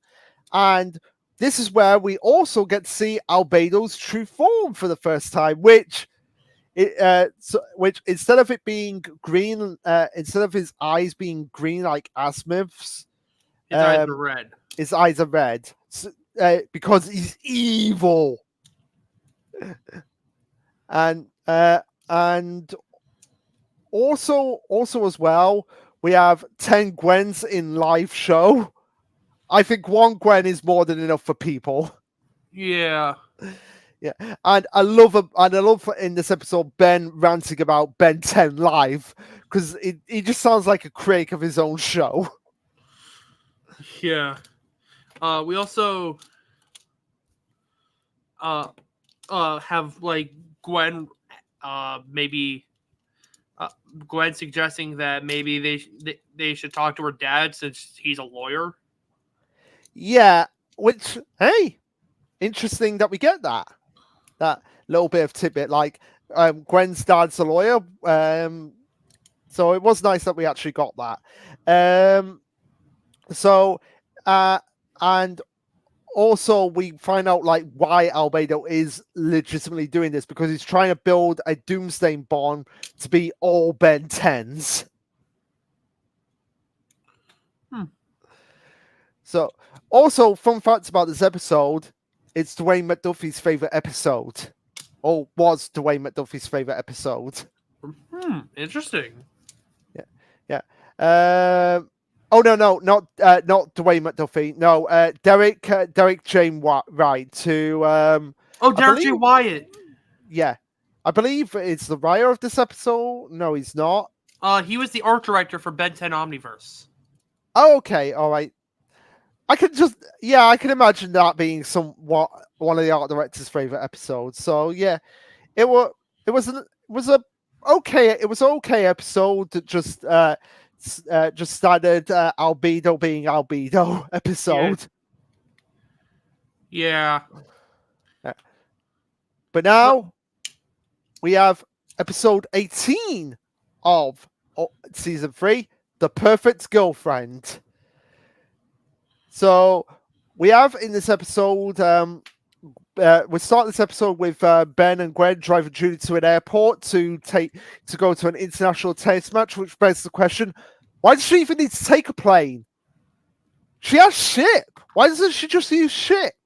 I'm pretty sure if the U.S. Air Force saw a weird green warship flying in the sky, they'd be a little concerned. Fair enough, but at the same time, Ship in the finale, Ship is with her there on a tennis court, and nobody's batting an eye of like, what's that green creature down there? Well, that's because everyone's been turned into Esoterica.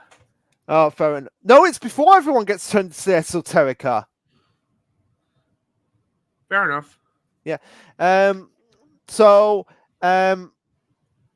of course, Ben is being a dick to Julie and not even going to support her. So she's just like, fine, I'm just gonna go by myself, Ben.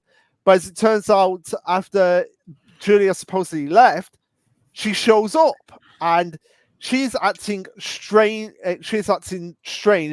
So strange that nobody except Ship actually points this out. Like, she's just there like, hey, yeah, I was wrong and everything, fine, whatever. My relationship is more important than a tennis match. And I can't believe nobody picks up on this. Like, when Ship is like growling at Julie, it's like nobody picks up like, hey, maybe that isn't Julie. Because I mean, I don't know about you, but if an imposter went up to Harley, do you think Harley would just if someone was impersonating you and they went up to Harley, do you think Harley would just start growling and barking at them? Probably. Yeah. So yeah, like, I don't get why nobody picks up on this. And we also have Kevin spying on Julie, and Kevin being like, "Hey, Gwen, something's going on with Julie right now. She's turned into something in this back alleyway. But he's attacked by a pair of living buildings, and eventually it is revealed what is actually going on here, because as Ben and Julie sit down to watch tennis, Julie appears on the TV, which it reveals that Julie was Elena or Ditto or whatever, and we do have kind of an abrupt ending with this episode, with Elena basically turning into yandere and vowing to have revenge, and just kind of stops after that. Yeah, that was kind of odd. Yeah, but the one thing I do want to talk about is the movie listings are in this episode. So when Ben and Elena as Julie go to the movie listings about what they want to see, so the movie listings we have are Hand Grenade Honeymoon, Vampire Summer, Sumo Slammers 4 the movie, Wendy's Wonderful Wedding. And we actually had to calculate how many Sumo Slammer films would there have been. So apparently, 4 Sumo Slammer movies in 6 months. How is that possible? They probably have to release like one movie every 1 to 2 months. Yeah, fair enough, fair enough. But the one I'm interested in is Hand Grenade Honeymoon. Like, what is that? Like, what kind of movie would be called Hand Grenade Honeymoon? Oh, I just find that hilarious. But also, as well, Ben's obsession with Sumo Slammer is getting too much at this point. Yeah. And what's the point of of Ben having a team when he's the only one who is like, I'm going to confront these aliens? Yeah.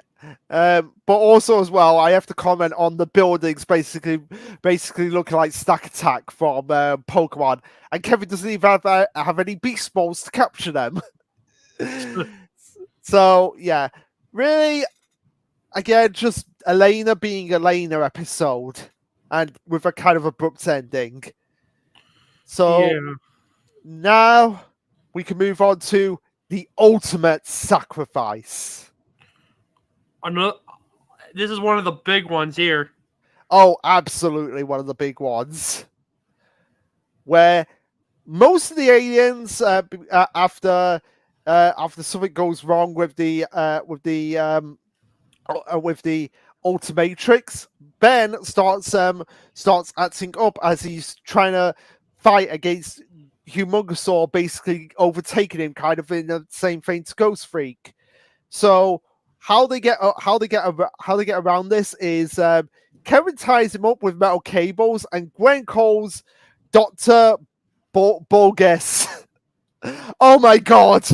I've just realised her name, the pun in her name, Bogus. Bogus. who's a psychiatrist who Gwen's mother thinks is the best psychiatrist ever. But she does jack shit.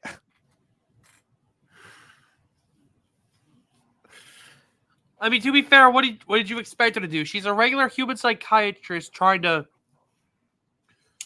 calm down a giant green dinosaur. Fair enough. But either way, after Dr. Borges gets scared and runs off, asking them to pay her for her work later, of course, we have Ben disappearing and leaving behind the Ultimatrix, which apparently turns itself off. So Ben is now stuck in the Ultimatrix, thinking he is dead. And so now Gwen and Kevin are like arguing. I'm like, hey, how do we get him out of here? So Gwen makes the conscious decision of just being like, I'm going to go have my soul go into my Anodite form, go into the Ultimatrix to try and get him out. So the ones that are sentient from the Ultimatrix are Ultimate Echo, Ultimate Spider Monkey, Ultimate Swampfire, Ultimate Cannonball, and Ultimate Big Chill, And along with Ultimate Humongousaur. And so they're all in the same vein of Ghost Freak are upset with Ben for being like, oh, we are trapped in here and we want to get out. And we have Kevin being like, okay, while Gwen's in there, I'm gonna go to Galvin Prime to get Animus's help to try and sort this mess out. And so once Kevin's out there, he has to fight a Mechamorph god who is similar to Upgrade. And it all culminates in Ben being like, we are gonna basically kill you. But before you can do that, before we have you do that, we're gonna let you say goodbye to your cousin. So after saying goodbye to Gwen, Ben literally jumps himself off. It basically proving like, hey, this power is not worth my cousin getting hurt, so I'll sacrifice myself for my cousin.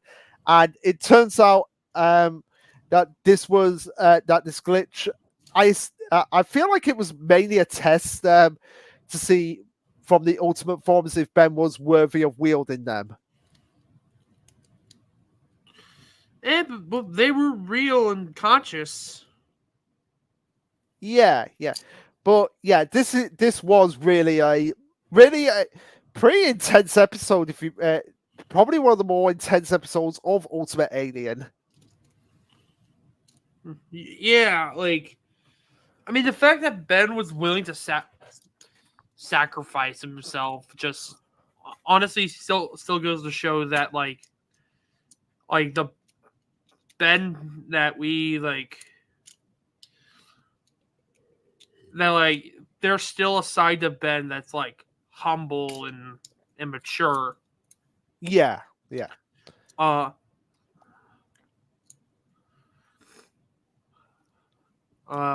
Yeah, and also Kevin admitted that Ben is his best friend. That was nice. We get the Ultimate Alien debut of Ghost Freak. Oh yes, of course. Even though he doesn't do much, it's still nice that we finally got that. Yeah. So yeah, that was the ultimate sacrifice. Ben willing to put himself on the line for his cousin, and also Gwen doing the same thing.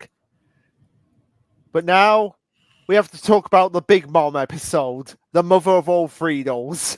Yep, where we get introduced to the most terrifying being in all the galaxy, Ma Friedel. Which is crazy to think when you have characters like Phil Gax, Ghost Freak, Saskera, aka Saskera, and of course the most terrifying person known to mankind, Argit. Nah, he's not.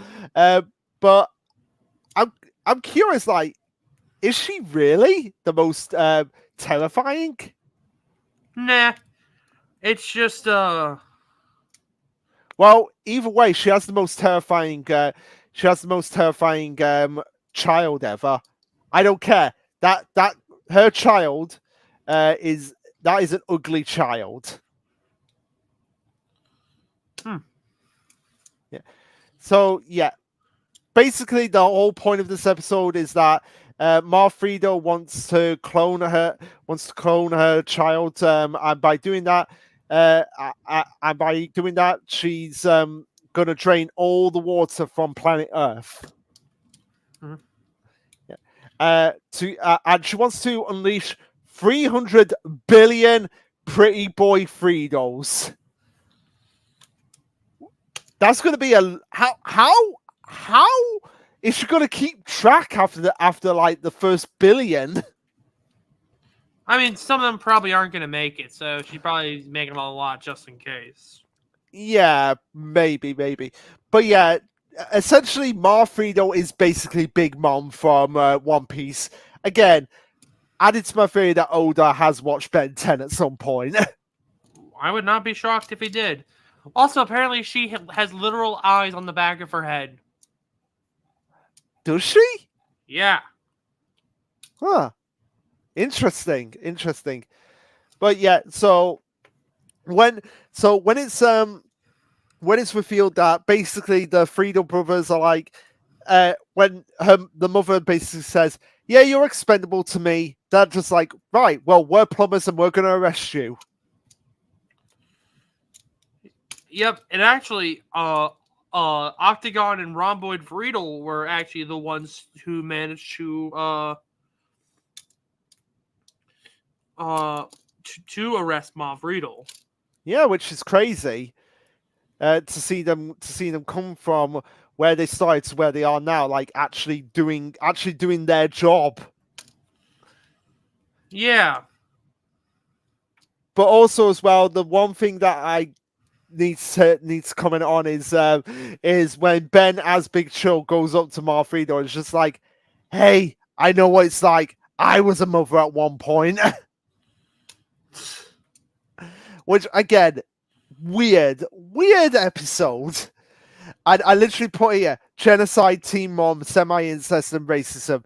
This series is weird. Yeah. Yeah. And also we have Ron Boy in this episode as well, doing literally kick the baby. Don't kick the baby. Kick the baby. But I do like the last line from Monfredo in this episode, which is basically a Scooby-Doo reference. I would have gone away with it too if it weren't for my meddling kids. Yeah. So now we move on to probably like the most fillerish of filler episodes ever. So fillerish that Kevin has to reference other series in this episode with the Winding Gyra. Gyra. Bleh. I think it's Gyre. Jaya. So it's basically just a filler episode about a trash monster, which you think that you think it's going to be building up to something with the way it ends, but nope, it doesn't. So yeah, basically they find out that there's a trash monster going around just collecting up garbage, and Kevin makes references throughout this episode of to Captain Planet and the X-Files, because we have two agents in this episode who are Agent Bryson and Agent Locke, who are essentially Mulder and Scully. And it's crazy how they have these two agents there, basically references to the X-Files, and they don't even get David Dakota or Gillian Anderson to voice them. So and it seems like they've used up all their pattern on Kevin's car being destroyed since the rust bucket in the rust bucket in the Ultimate Sacrifice got destroyed, and now it gets destroyed here, and it got destroyed in the last episode. So 3 episodes in a row, the rust bucket has been destroyed. So it's like we've used up all the energy on destroying Kevin's car. Let's destroy the rust bucket instead.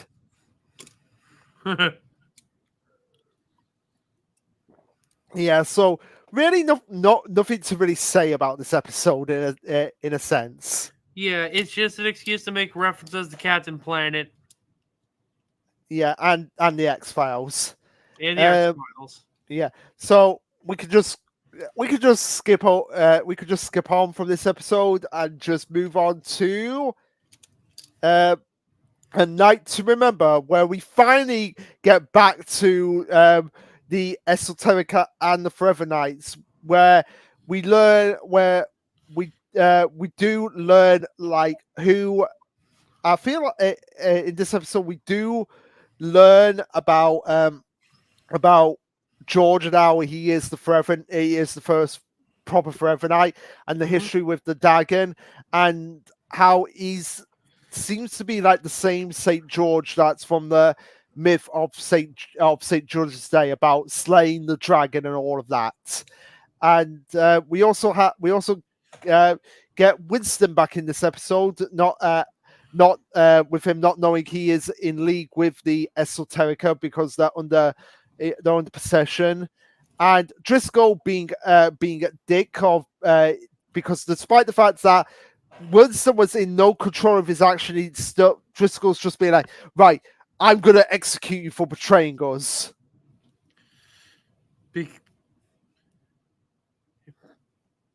Because Driscoll's a prick like that. Yes, he is. And also as well, we have Kevin here saying, oh, they're climbing stairs in parallel dimensions. Yeah, Gwen. And it's like, why would Kevin not believe that? It's not the most far-fetched thing. Just last episode, they were fighting a giant trash monster. It's not exactly the most far-fetched thing. Yeah. So, we also learned that the dagger's heart is also connected to the sword that George has, which is called the Sword of Ascalon. Ascalon. So, so if the heart, I do believe it stated if the heart of the Dagon does go out, then the Sword of Ascalon loses its power. Like, Yeah. I don't think that was said because, like, Trying to remember, was it actually said that, or I might have just been misinterpreting it? But one thing that really I wish was done a lot more was Gwen having PTSD about Dagon being in her head. Because when Dagon gets in her head, she is terrified of that, and I really wish that that was something that was built up more throughout Ultimate Alien. Like, say for example, like I said, at the end of the Agrigor story arc, if it was Gwen instead of Kevin that was changed, and she was actually possessed by by Dagon being in her head, and that was the main plot point that ran throughout the whole of rest of Ultimate Alien. She's in cahoots with the Dagon and also by extension Vilgax, and they have to get her back. Not Gwen, Ben, Kevin, and also Julie at this point. Like, bring Julie into the forefront as part of the main group. that would be interesting. But it's But also go ahead. It's also here we get a new alien, isn't it? Yep, we get of the Oryctony species, Edel. Who gets immediately bitch slapped? Yeah, he immediately gets bitch slapped by Vilgax. Because here does Vilgax regains his power, doesn't he? In this episode. Basically, Vilgax gets like absorbed into the crack, and like gets the sword of Ascalon. Yeah, and also as well, George gets Obi-Wanified, as I like to call it, because he goes from old George to young George, with his gorgeous blonde hair.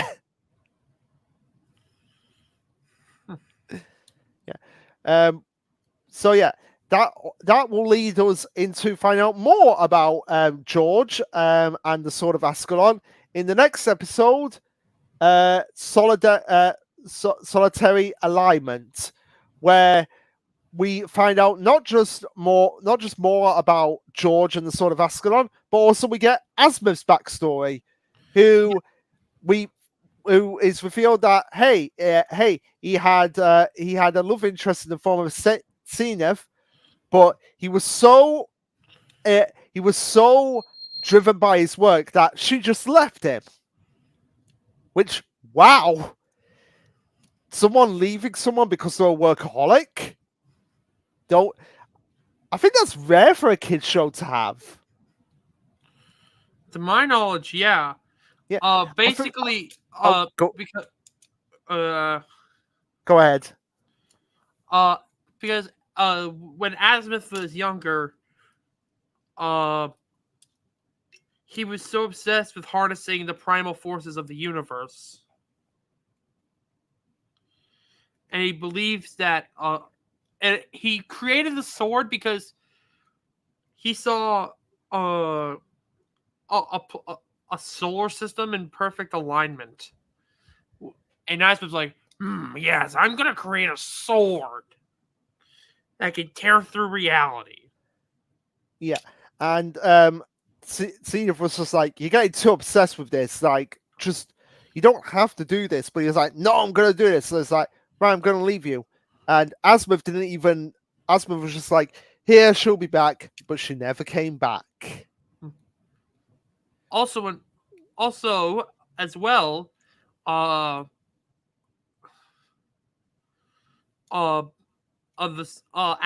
was also used by an incursion warrior, which resulted in the destruction of the home planet of the incursions. Yeah. So at this point, like, Azimuth was just like, this sword is too much. There's too much power in this sword. So this is where he finally makes his way to Earth. I do believe this is in this flashback. This is the first time Azimuth does go to Earth. Yep. He also started to dedicate himself to more peaceful sciences. In fact, the reason one of the reasons why he developed the Omnitrix was as an apology for Zenith. Yeah. Which, does that ever get resolved? Does Zenith even come into the present storyline? No. Oh, shame. So yeah, the sword. Asmith gave George the sword as a way to fight the dragon, and this is where once Ben and everyone finds out about Asmith's backstory, they're just like, okay, okay, we're gonna make an agreement with you, with you, George. You fight the dragon your way. And if that fails, we're gonna fight the dragon our way. So I do like the fact that they do come to that agreement. Like, okay, we're giving you a chance to do things your way, but if it all else fails, we're gonna be doing it our way. Mm-hmm. Yeah. And then the episode ends with Asmith telling Ben, like he said, the reason why he created the Omnitrix was so that he had hoped Zenith would notice. So yeah, this episode was pretty nice to finally get an insight into why Asmith is the way he is. Mm-hmm. Yeah, but now we move on to episode 24, Inspector 13. So in this episode, it kind of follows up from Greetings from Tekkanon, because we meet one of the Tekkanon weapon masters, Inspector 13. Who essentially wants to capture Ben to experiment on him by trying to get the Omnitrix off, not the Omnitrix, the Ultimatrix off of him. Which is a bit of a fruitless endeavor because that thing's a pain in the ass to get off. Not if you have a sword that can saw Ben's arm off. Also in this episode, the Ultimatrix gets busted up, and when Ben tries to transform, Gwen and Kevin end up transforming into some of Ben's aliens. Yes, so we have Gwen turning into Diamond Head, and then Kevin turning into Jet Ray, and then and also Inspector 13's laugh is just creepy in this episode. Yeah. But also as well, we have Kevin as Wild Mort saying, "Not my road." I like that. Because even though he's growling, you can tell exactly what he's saying. Not my ride. Because again, his car gets destroyed in this episode again. But the other powers that we have is Gwen turning into Upchuck, which according to her is the worst power ever. Which, what do you think? Disagree. Yeah, but the highlight for me for this episode was Gwen turning into Raph, and just hearing Gwen speak as Raph was pretty hilarious. It was. Yeah. So yeah, but also as well, this is where we get the introduction into another new alien with Clockwork. Yep, of the Chronosapien species. Yeah. Who has the ability to look into the past, but not into the future. At least to my knowledge. Also, he can shoot out lasers that can age things. Yeah. Ooh. As displayed by Ben 10,000. Mm-hmm. Yeah, so that's pretty cool. Clockwork is pretty cool. It's a pretty cool alien. Yep. Just you wait. He's going to get even cooler when we get to Omniverse. All right. But before we do that, we're nearly there, Tyler. We're nearly there to the end of this. Yeah. If Yins couldn't tell by us just droning on and on, this is arguably the worst part about Ultimate Alien Season 3. It goes on and on. Like Season 3 is just like a bit abysmally too long. It is too long, Season 3. So hopefully we'll get through the last few episodes really quickly. Yep, With starting with episode 25, The Enemy of My Frenemy. where we finally follow up on Charmcaster being trapped in Ledger Domain. So we start off with Gwen as Lucky Girl. We finally get Lucky Girl back. Yep. So she goes to Hex's mansion, and it's basically like, "Hey, we're trying to help Charmcaster here. Do you want to team up?" And Hex is just like, "Nah, you do you." So we have Charmcaster. Charmcaster's plan in this episode, which is to use forbidden magic to bring her dad back, which is she essentially does the former alchemist equivalent exchange here of just being like, I'm going to absorb all the souls to bring my dad back here, which includes killing the entire team of Ben, Kevin, and Gwen, albeit briefly, but still killing them. Yeah, those guys are fucking dead. Yeah. But what I do like about this whole situation and how it's resolved is the fact that Charmcaster's dad actually berates her for what she actually did. Because she thought like, oh, I'm doing a favor, I'm gonna get my dad back, and he's gonna be so happy about all of this. And he's just there like, wait, so you sacrifice people to bring me back? Yeah, I'm not having that. And so he basically says to Charmcaster, yeah, you're not getting me back if it means sacrificing others to get me back. Bye. And it's also in this episode where we find out that Charmcaster's real name is Hope. I hope you're paying attention to that name because it's going to be on the test. So, yeah. It was just nice that we actually got to see like the follow-up to Charmcaster's story arc here, and hopefully when she does return, not in Ultimate Alien, but hopefully in Omniverse, she's a lot more mellowed out. So yeah, unless you had anything else to say about this episode, we can move on to the next one, Tyler. Not really. Let's move on to episode 26. Catch a Falling Star. Which, where it's basically it follows just Ben and Gwen this time, no Kevin. But it follows Carl, Captain Nemesis, real name Carl Nesmith, breaking out of jail, and Jennifer Nocturne actually wanting to be with him. Yeah, and I get a feeling that if Captain Nemesis was a bit nicer, he probably would be with her. Except for the fact the reason why Jennifer is in love with him is solely due to Stockholm Syndrome.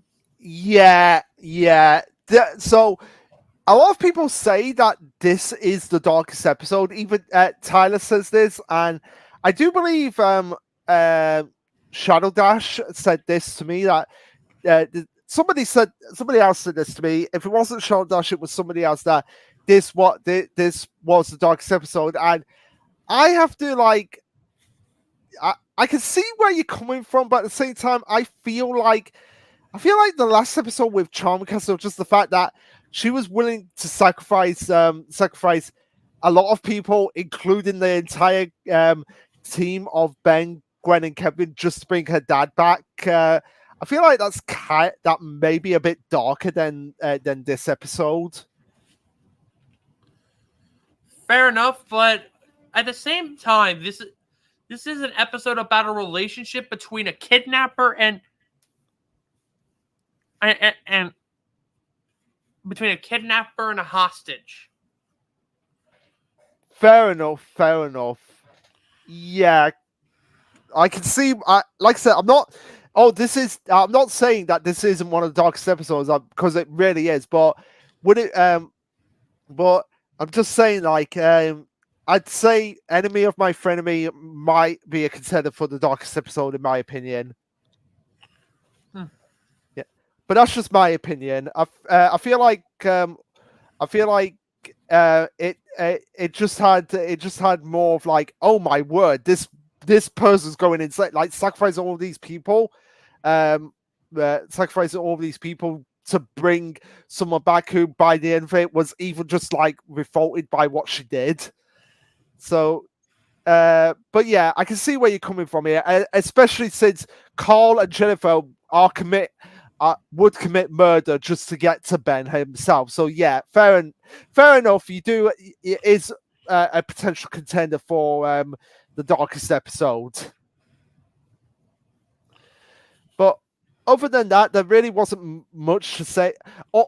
Other than the fact that also as well that Jennifer's mother basically abandoned her. So we have parent abandonment and neglect as well. Well, yeah, Jennifer's dad abandoned her. But then she also ran away from home when she was 14. Yeah, and her mother doesn't even care about that. Yeah. Yeah. So, anyway, with that said, Captain Nemesis, you are garbage and you deserve to rot in jail. So, with that said, we can move on to episode 26. 27. The Eggman Cometh. Where we get introduced to another new alien, the Planchaculi Jury Rig. Which I've got to say, not a fan of. Not a fan of one bit. Basically, his whole shtick is that he can take apart and put back together machinery really quick. Yeah, and I feel like someone like Brainstorm could easily do something like that. Fair enough. Yeah, maybe if I get more time to experience Jury Rig, I might change my opinion on him. But for now, he's not one of my favorite aliens. And also, this episode is basically just Dr. Animal doing a D&D alien except of doing it with parasitic creatures. He's doing it with eggs to turn people into pterodactyls. And we also have a pterodactyl leader here who is like, I want a name, give me a name. So, and he doesn't get a name, but I'm going to give him one. Ray. So the pterodactyl leader's name in this episode is Ray. But other than that, and also seeing more of Clockwork's towers, it's just a basic standard Animal episode. Yeah. Yeah. Just not really. Just a little freaky guy who takes apart machines. Yeah. So not really much to say on that one. But the next episode, Couples Retreat, episode 28. Oh boy, we have Charmcaster X Darkstar. You know what? I kind of ship it. I do ship it. I don't know about so much. Yeah, you not so much. But yeah, essentially, in this episode, Darkstar goes into Ledger Domain and starts being with Charmcaster and flirting in a way. And by flirting, I mean they start attacking each other, training with each other, and then they flirt with each other. But also we get the notion here that names/words are power. Which, hey, if that's not a Bleach reference, it's a strange coincidence because that's because that's basically Bleach's shtick that names and words are power. And also in this episode, we get the battle of the girlfriends because we have the Misses and the X, with the Misses at this point being Charmcaster and the X being Gwen, and Charmcaster being like, "You dated him? It was only for like 2 minutes, Charmcaster." So yeah, and also Darkstar being a dumbass for not remembering Charmcaster's real name, showcasing that he didn't really care about Charmcaster. He just wanted the magic. Which is why I don't ship them. Fair enough. I shipped them for all of 5 minutes because Charmcaster was being really like really flirty in this episode with Michael. Which you were I believe you were saying, oh no, that was for the Stockholm syndrome episode. But when we saw Charmcaster in a bed, I thought we were really gonna go like, oh my god, we're not gonna see Charmcaster and Darkstar in bed together. So yeah, that was one thing I was like, oh wow, are we really gonna go there? But no, we don't.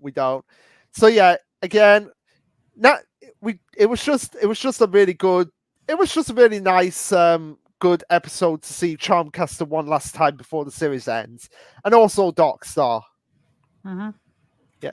So yeah, now we can move on to talking about episode 29, Night of the Living Nightmare, which is essentially just Ben stuck in a nightmare of most of his past enemies, plus his friends, and also they're giving him the silent treatment. So yeah, it's essentially because of the title, Ben is in a living nightmare when he's having still fighting with his friends and his enemies, and it's eventually revealed what is actually going on here. He has a Dream Eater attached to his face, which is essentially doing Darkrai from Pokemon's Dark Void attack, and the person behind it all was Albedo, because of course it is. Yep. Except for the fact that he accidentally slipped and it got the weird Dream Eating face hugger thing on his own face. So really, he was in his own nightmare. Yep. And honestly, aside from Ben taking a blast of radiation to the face and being frozen and ripping Energy's helmets off, showcasing like, oh, how many feats does Ben have in terms of battle prowess? But aside from that, really honestly nothing to say about this episode. Yeah. It was decent, but yeah, it was decent, but it was just like another standard Albedo episode. Nothing really special to talk about. Mm-hmm. Yeah, but now we move on to essentially the 3-part finale with the beginning of the end and the ultimate enemy. Fun. But with the beginning of the end, we begin with the trio being assaulted by the Esoterica. While Kevin's trying to make his car submersible. Yep, of course, because of course he is. And also as well, it starts as well with the big battle between the Forever Knights and Dagon's Esoterica. And the problem with all of this is that Ben doesn't really need to be here. That's the main thing. He's kind of just there because of his obligation to be there. But really, Ben has no stakes in this conflict.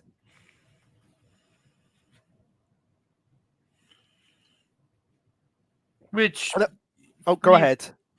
Yeah, fair enough. Which is why I wanted Julie to be more involved with the Flamekeeper circle, so that way maybe we could like get some form of personal stake for. Yeah, for Ben. It's not like with War of the Worlds where it's like, okay, yeah, if we don't take down the DNA aliens, they're gonna take over. They're gonna take over our planet and basically genocide our people. That this is just like two groups who are just like, yeah, we hate each other, and we kind of just want to see who comes out on top. And the thing is that in the next episode right after this, with the Esotericas turning everyone onto Earth into Esotericas, that felt like just so forced. It really did, because it gets resolved off screen.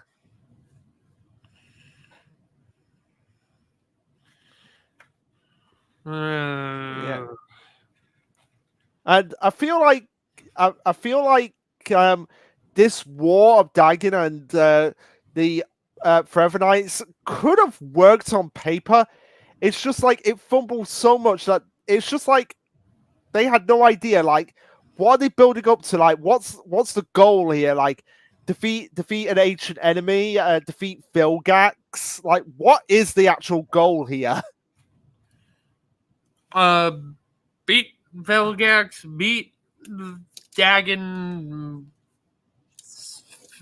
and save the world. Yeah. Whereas, like I said, they had a clear goal for like the DNA aliens. Like, okay, we got to stop these guys because they're genocidal, racist aliens, and if we don't, then we're all doomed.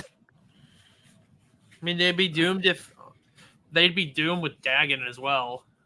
I mean, yeah, they would be doomed with Dagon as well, but again, like the fact that Dagon has had has had barely any impact on Ben just makes it seem like, again, it's kind of like it's just being forced into this situation rather than being like, no, I really need to be here and get this done. And we have also Vilgax absorbing the power of the Dagon after he's unlocked the seal. And basically taking on the power dragon to transform into this giant amorphous blob, and so Ben turns into way big, and it's just such a disappointing fight. It really is such a disappointing fight, and Ultimate Way Big is just way big but bigger. Yeah, and he doesn't really do much against Dagon. Like, you think like the fact that like this is like one of like Ben's heavy hitters, but stronger. Yeah, and the way Vilgax is just like defeated by at the end of Ultimate Enemy. It's just like one sword stab was all it took to bring him down, and he just sits there like a bitch.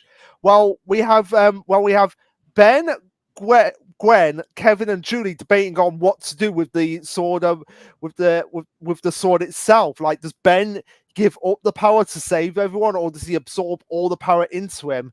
It's not, and Vilgax does try to play like the devil on Ben's shoulder here, but Ben doesn't listen to him one bit. I guess that's to go to show that he's grown. I guess, but at the same time, Vilgax, here's the thing, I don't mind being Vilgax to be the one to take over from Agrigor as like the big bad, but it's just like, again, the execution of just this whole story arc with the Forever Knights and Esoterica, it just fumbled so badly, and so bit. It's like it was just thrown together at the last minute.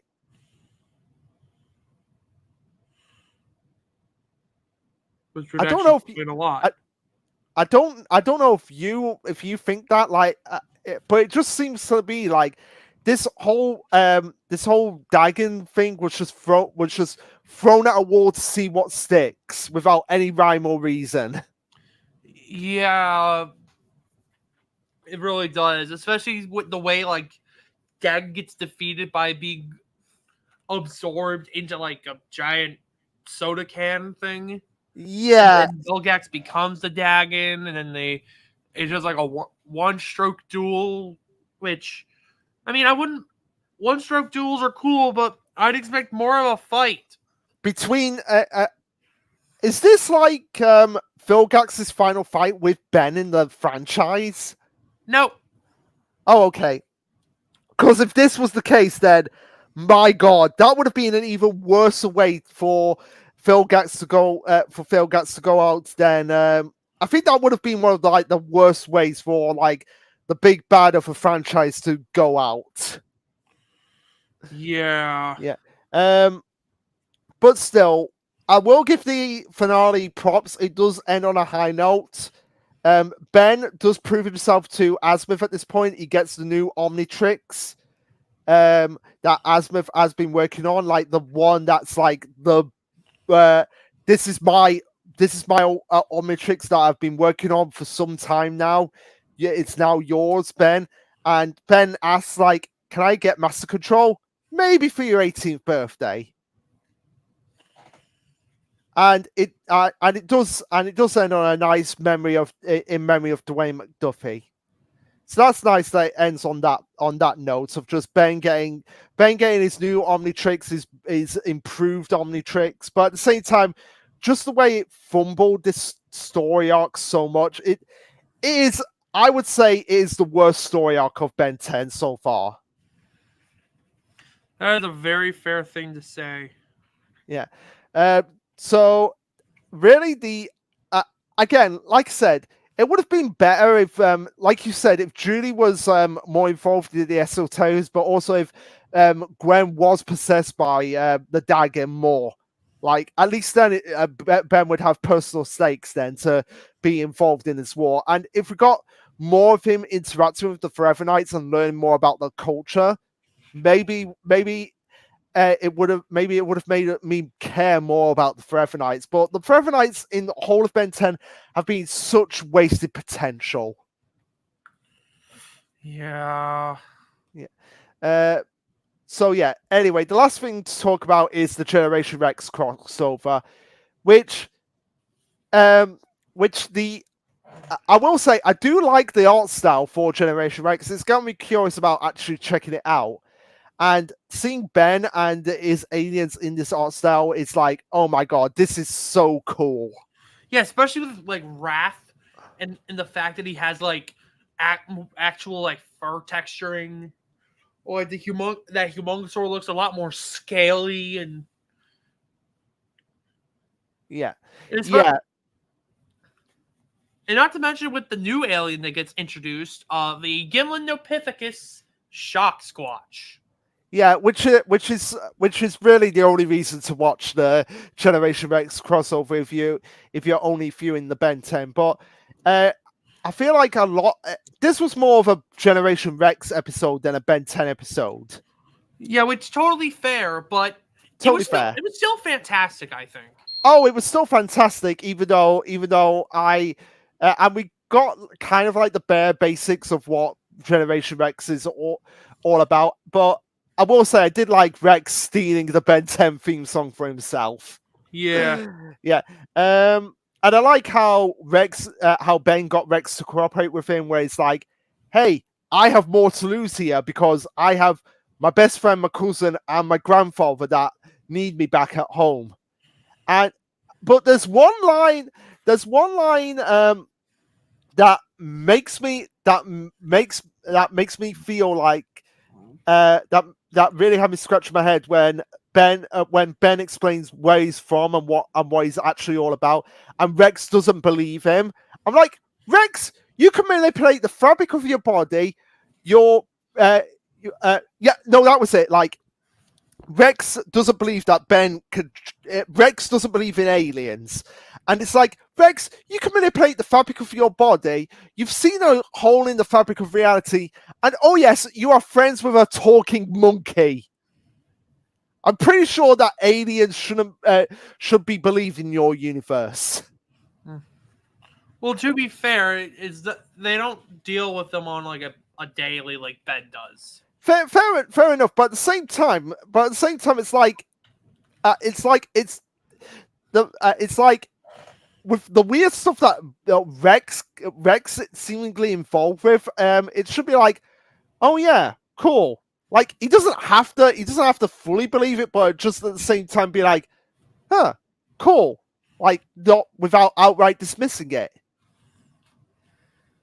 But also as well, there is one other good thing about this episode, about the Generation Rex crossover, especially if you're an Upgrade fan, we get Upgrade back. And Ben fuses with Rex as Upgrade. Yeah, like I gotta admit that was killer. Yeah, oh. Have I told you how much I love Upgrade? Yes, you have. Yeah. And we also have like the main antagonist Alpha, who like take who like gets his own Ultimatrix, and like we get to see his own like hybrid forms of like all of Ben's different aliens. Yeah.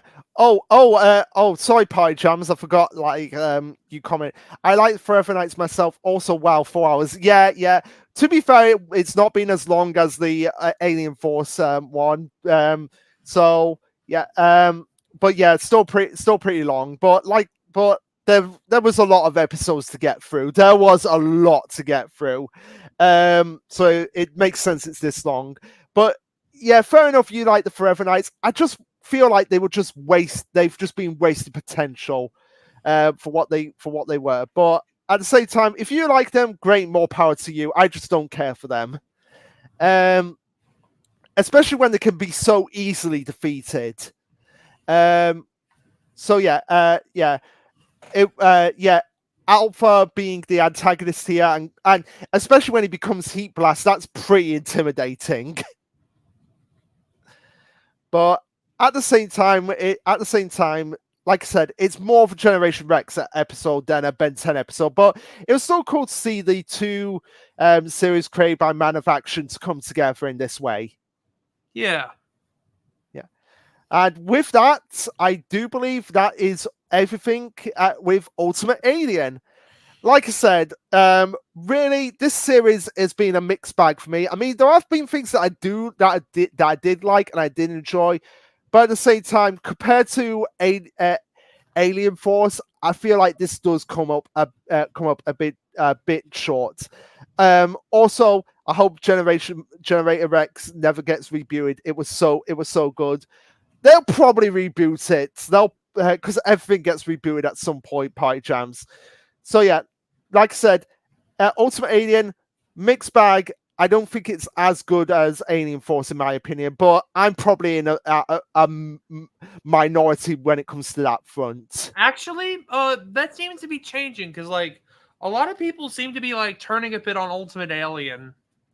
Oh wow, because I've seen people putting Alien Force below Ultimate Alien, and I'm just scratching my head like, have you seen season 3 of Ultimate Alien? Yeah, I don't get that either. Because like, because with Alien Force, like, say what you will about season 3 of Alien Force, but I will give it this: season 3 of Alien Force was at least consistent in what it was. It's like Ben and shit. No, I wouldn't say it's all consistently shit because Kevin it did have some highlights, like with Kevin basically feeling like why did it have to be me again, stuck as this mutated freak, and him basically being insecure. I did like Kevin's insecurities about how he looks and how people would perceive him as the mutated Kevin. So it wasn't all bad. It wasn't all bad, Tyler. Let's be honest. I would take season 3 of Alien Force over season 3 of Ultimate Alien any day of the week. That's a spicy take. Yeah, because at least season 3 of Alien Force wasn't fumbling around a lot. Like with, at least it had less filler. Let's be honest, Alien Force season 3 had less filler than Ultimate Alien. We have to at least give it that. Yeah. Yeah. So anyway, that was Ultimate Alien. I think I've made my thoughts on it pretty clear. It's by no means awful or unwatchable, unlike a certain other series. All Stars Total Drama. Oh, what was that? But yeah, speaking of which, the next video that we'll be doing. We will be taking a break from Ben 10 for a while because we've got the Total Drama reboots, which initial impressions, very much enjoying it. Which goes to show that not all reboots are bad. Luke. What did I say? Because when that one comment at Party Jams saying like, I hope it doesn't get rebooted, and you're like, oh well, everything's going to get rebooted in Party Jams. Fair enough. But no, I'm not saying that. I'm not saying it in like a way of like. I'm saying it in a way like, oh, it'll probably get rebooted, but hey, let's have optimism about it. Yeah, because as well, not only with Total Drama getting rebooted, there are other good reboots out there, like Doctor Who. That's a great reboot / revival continuation. Fairly Odd Parents had a good sequel reboot. Has a good sequel reboot going on. I'll have to watch that to be the judge of that. But one of I would say the best reboots I've seen outside of Total Drama Island is the reboot of the UK Gladiators, because it's basically just the old series of Gladiators just in the 2020s. So that's my take of like highlighted reboots / revivals continuations. But yeah, so the next video before Omniverse will be a video on the Total Drama reboot. So look forward to that. For additional clarification, we'll be taking a look at seasons 1 and 2 of the reboot. We know that only season 1 has officially aired in most of the world. But we will be taking a look at season 2 just to kind of get our thoughts out there. But don't worry, for those Yins who haven't seen the first season of the reboot, we will include a timestamp so Yins won't be spoiled. Yeah, because unlike rest of the world, the UK actually got the whole seasons 1 and 2 because of BBC iPlayer. So the BBC finally did something right for once. But until then, peace.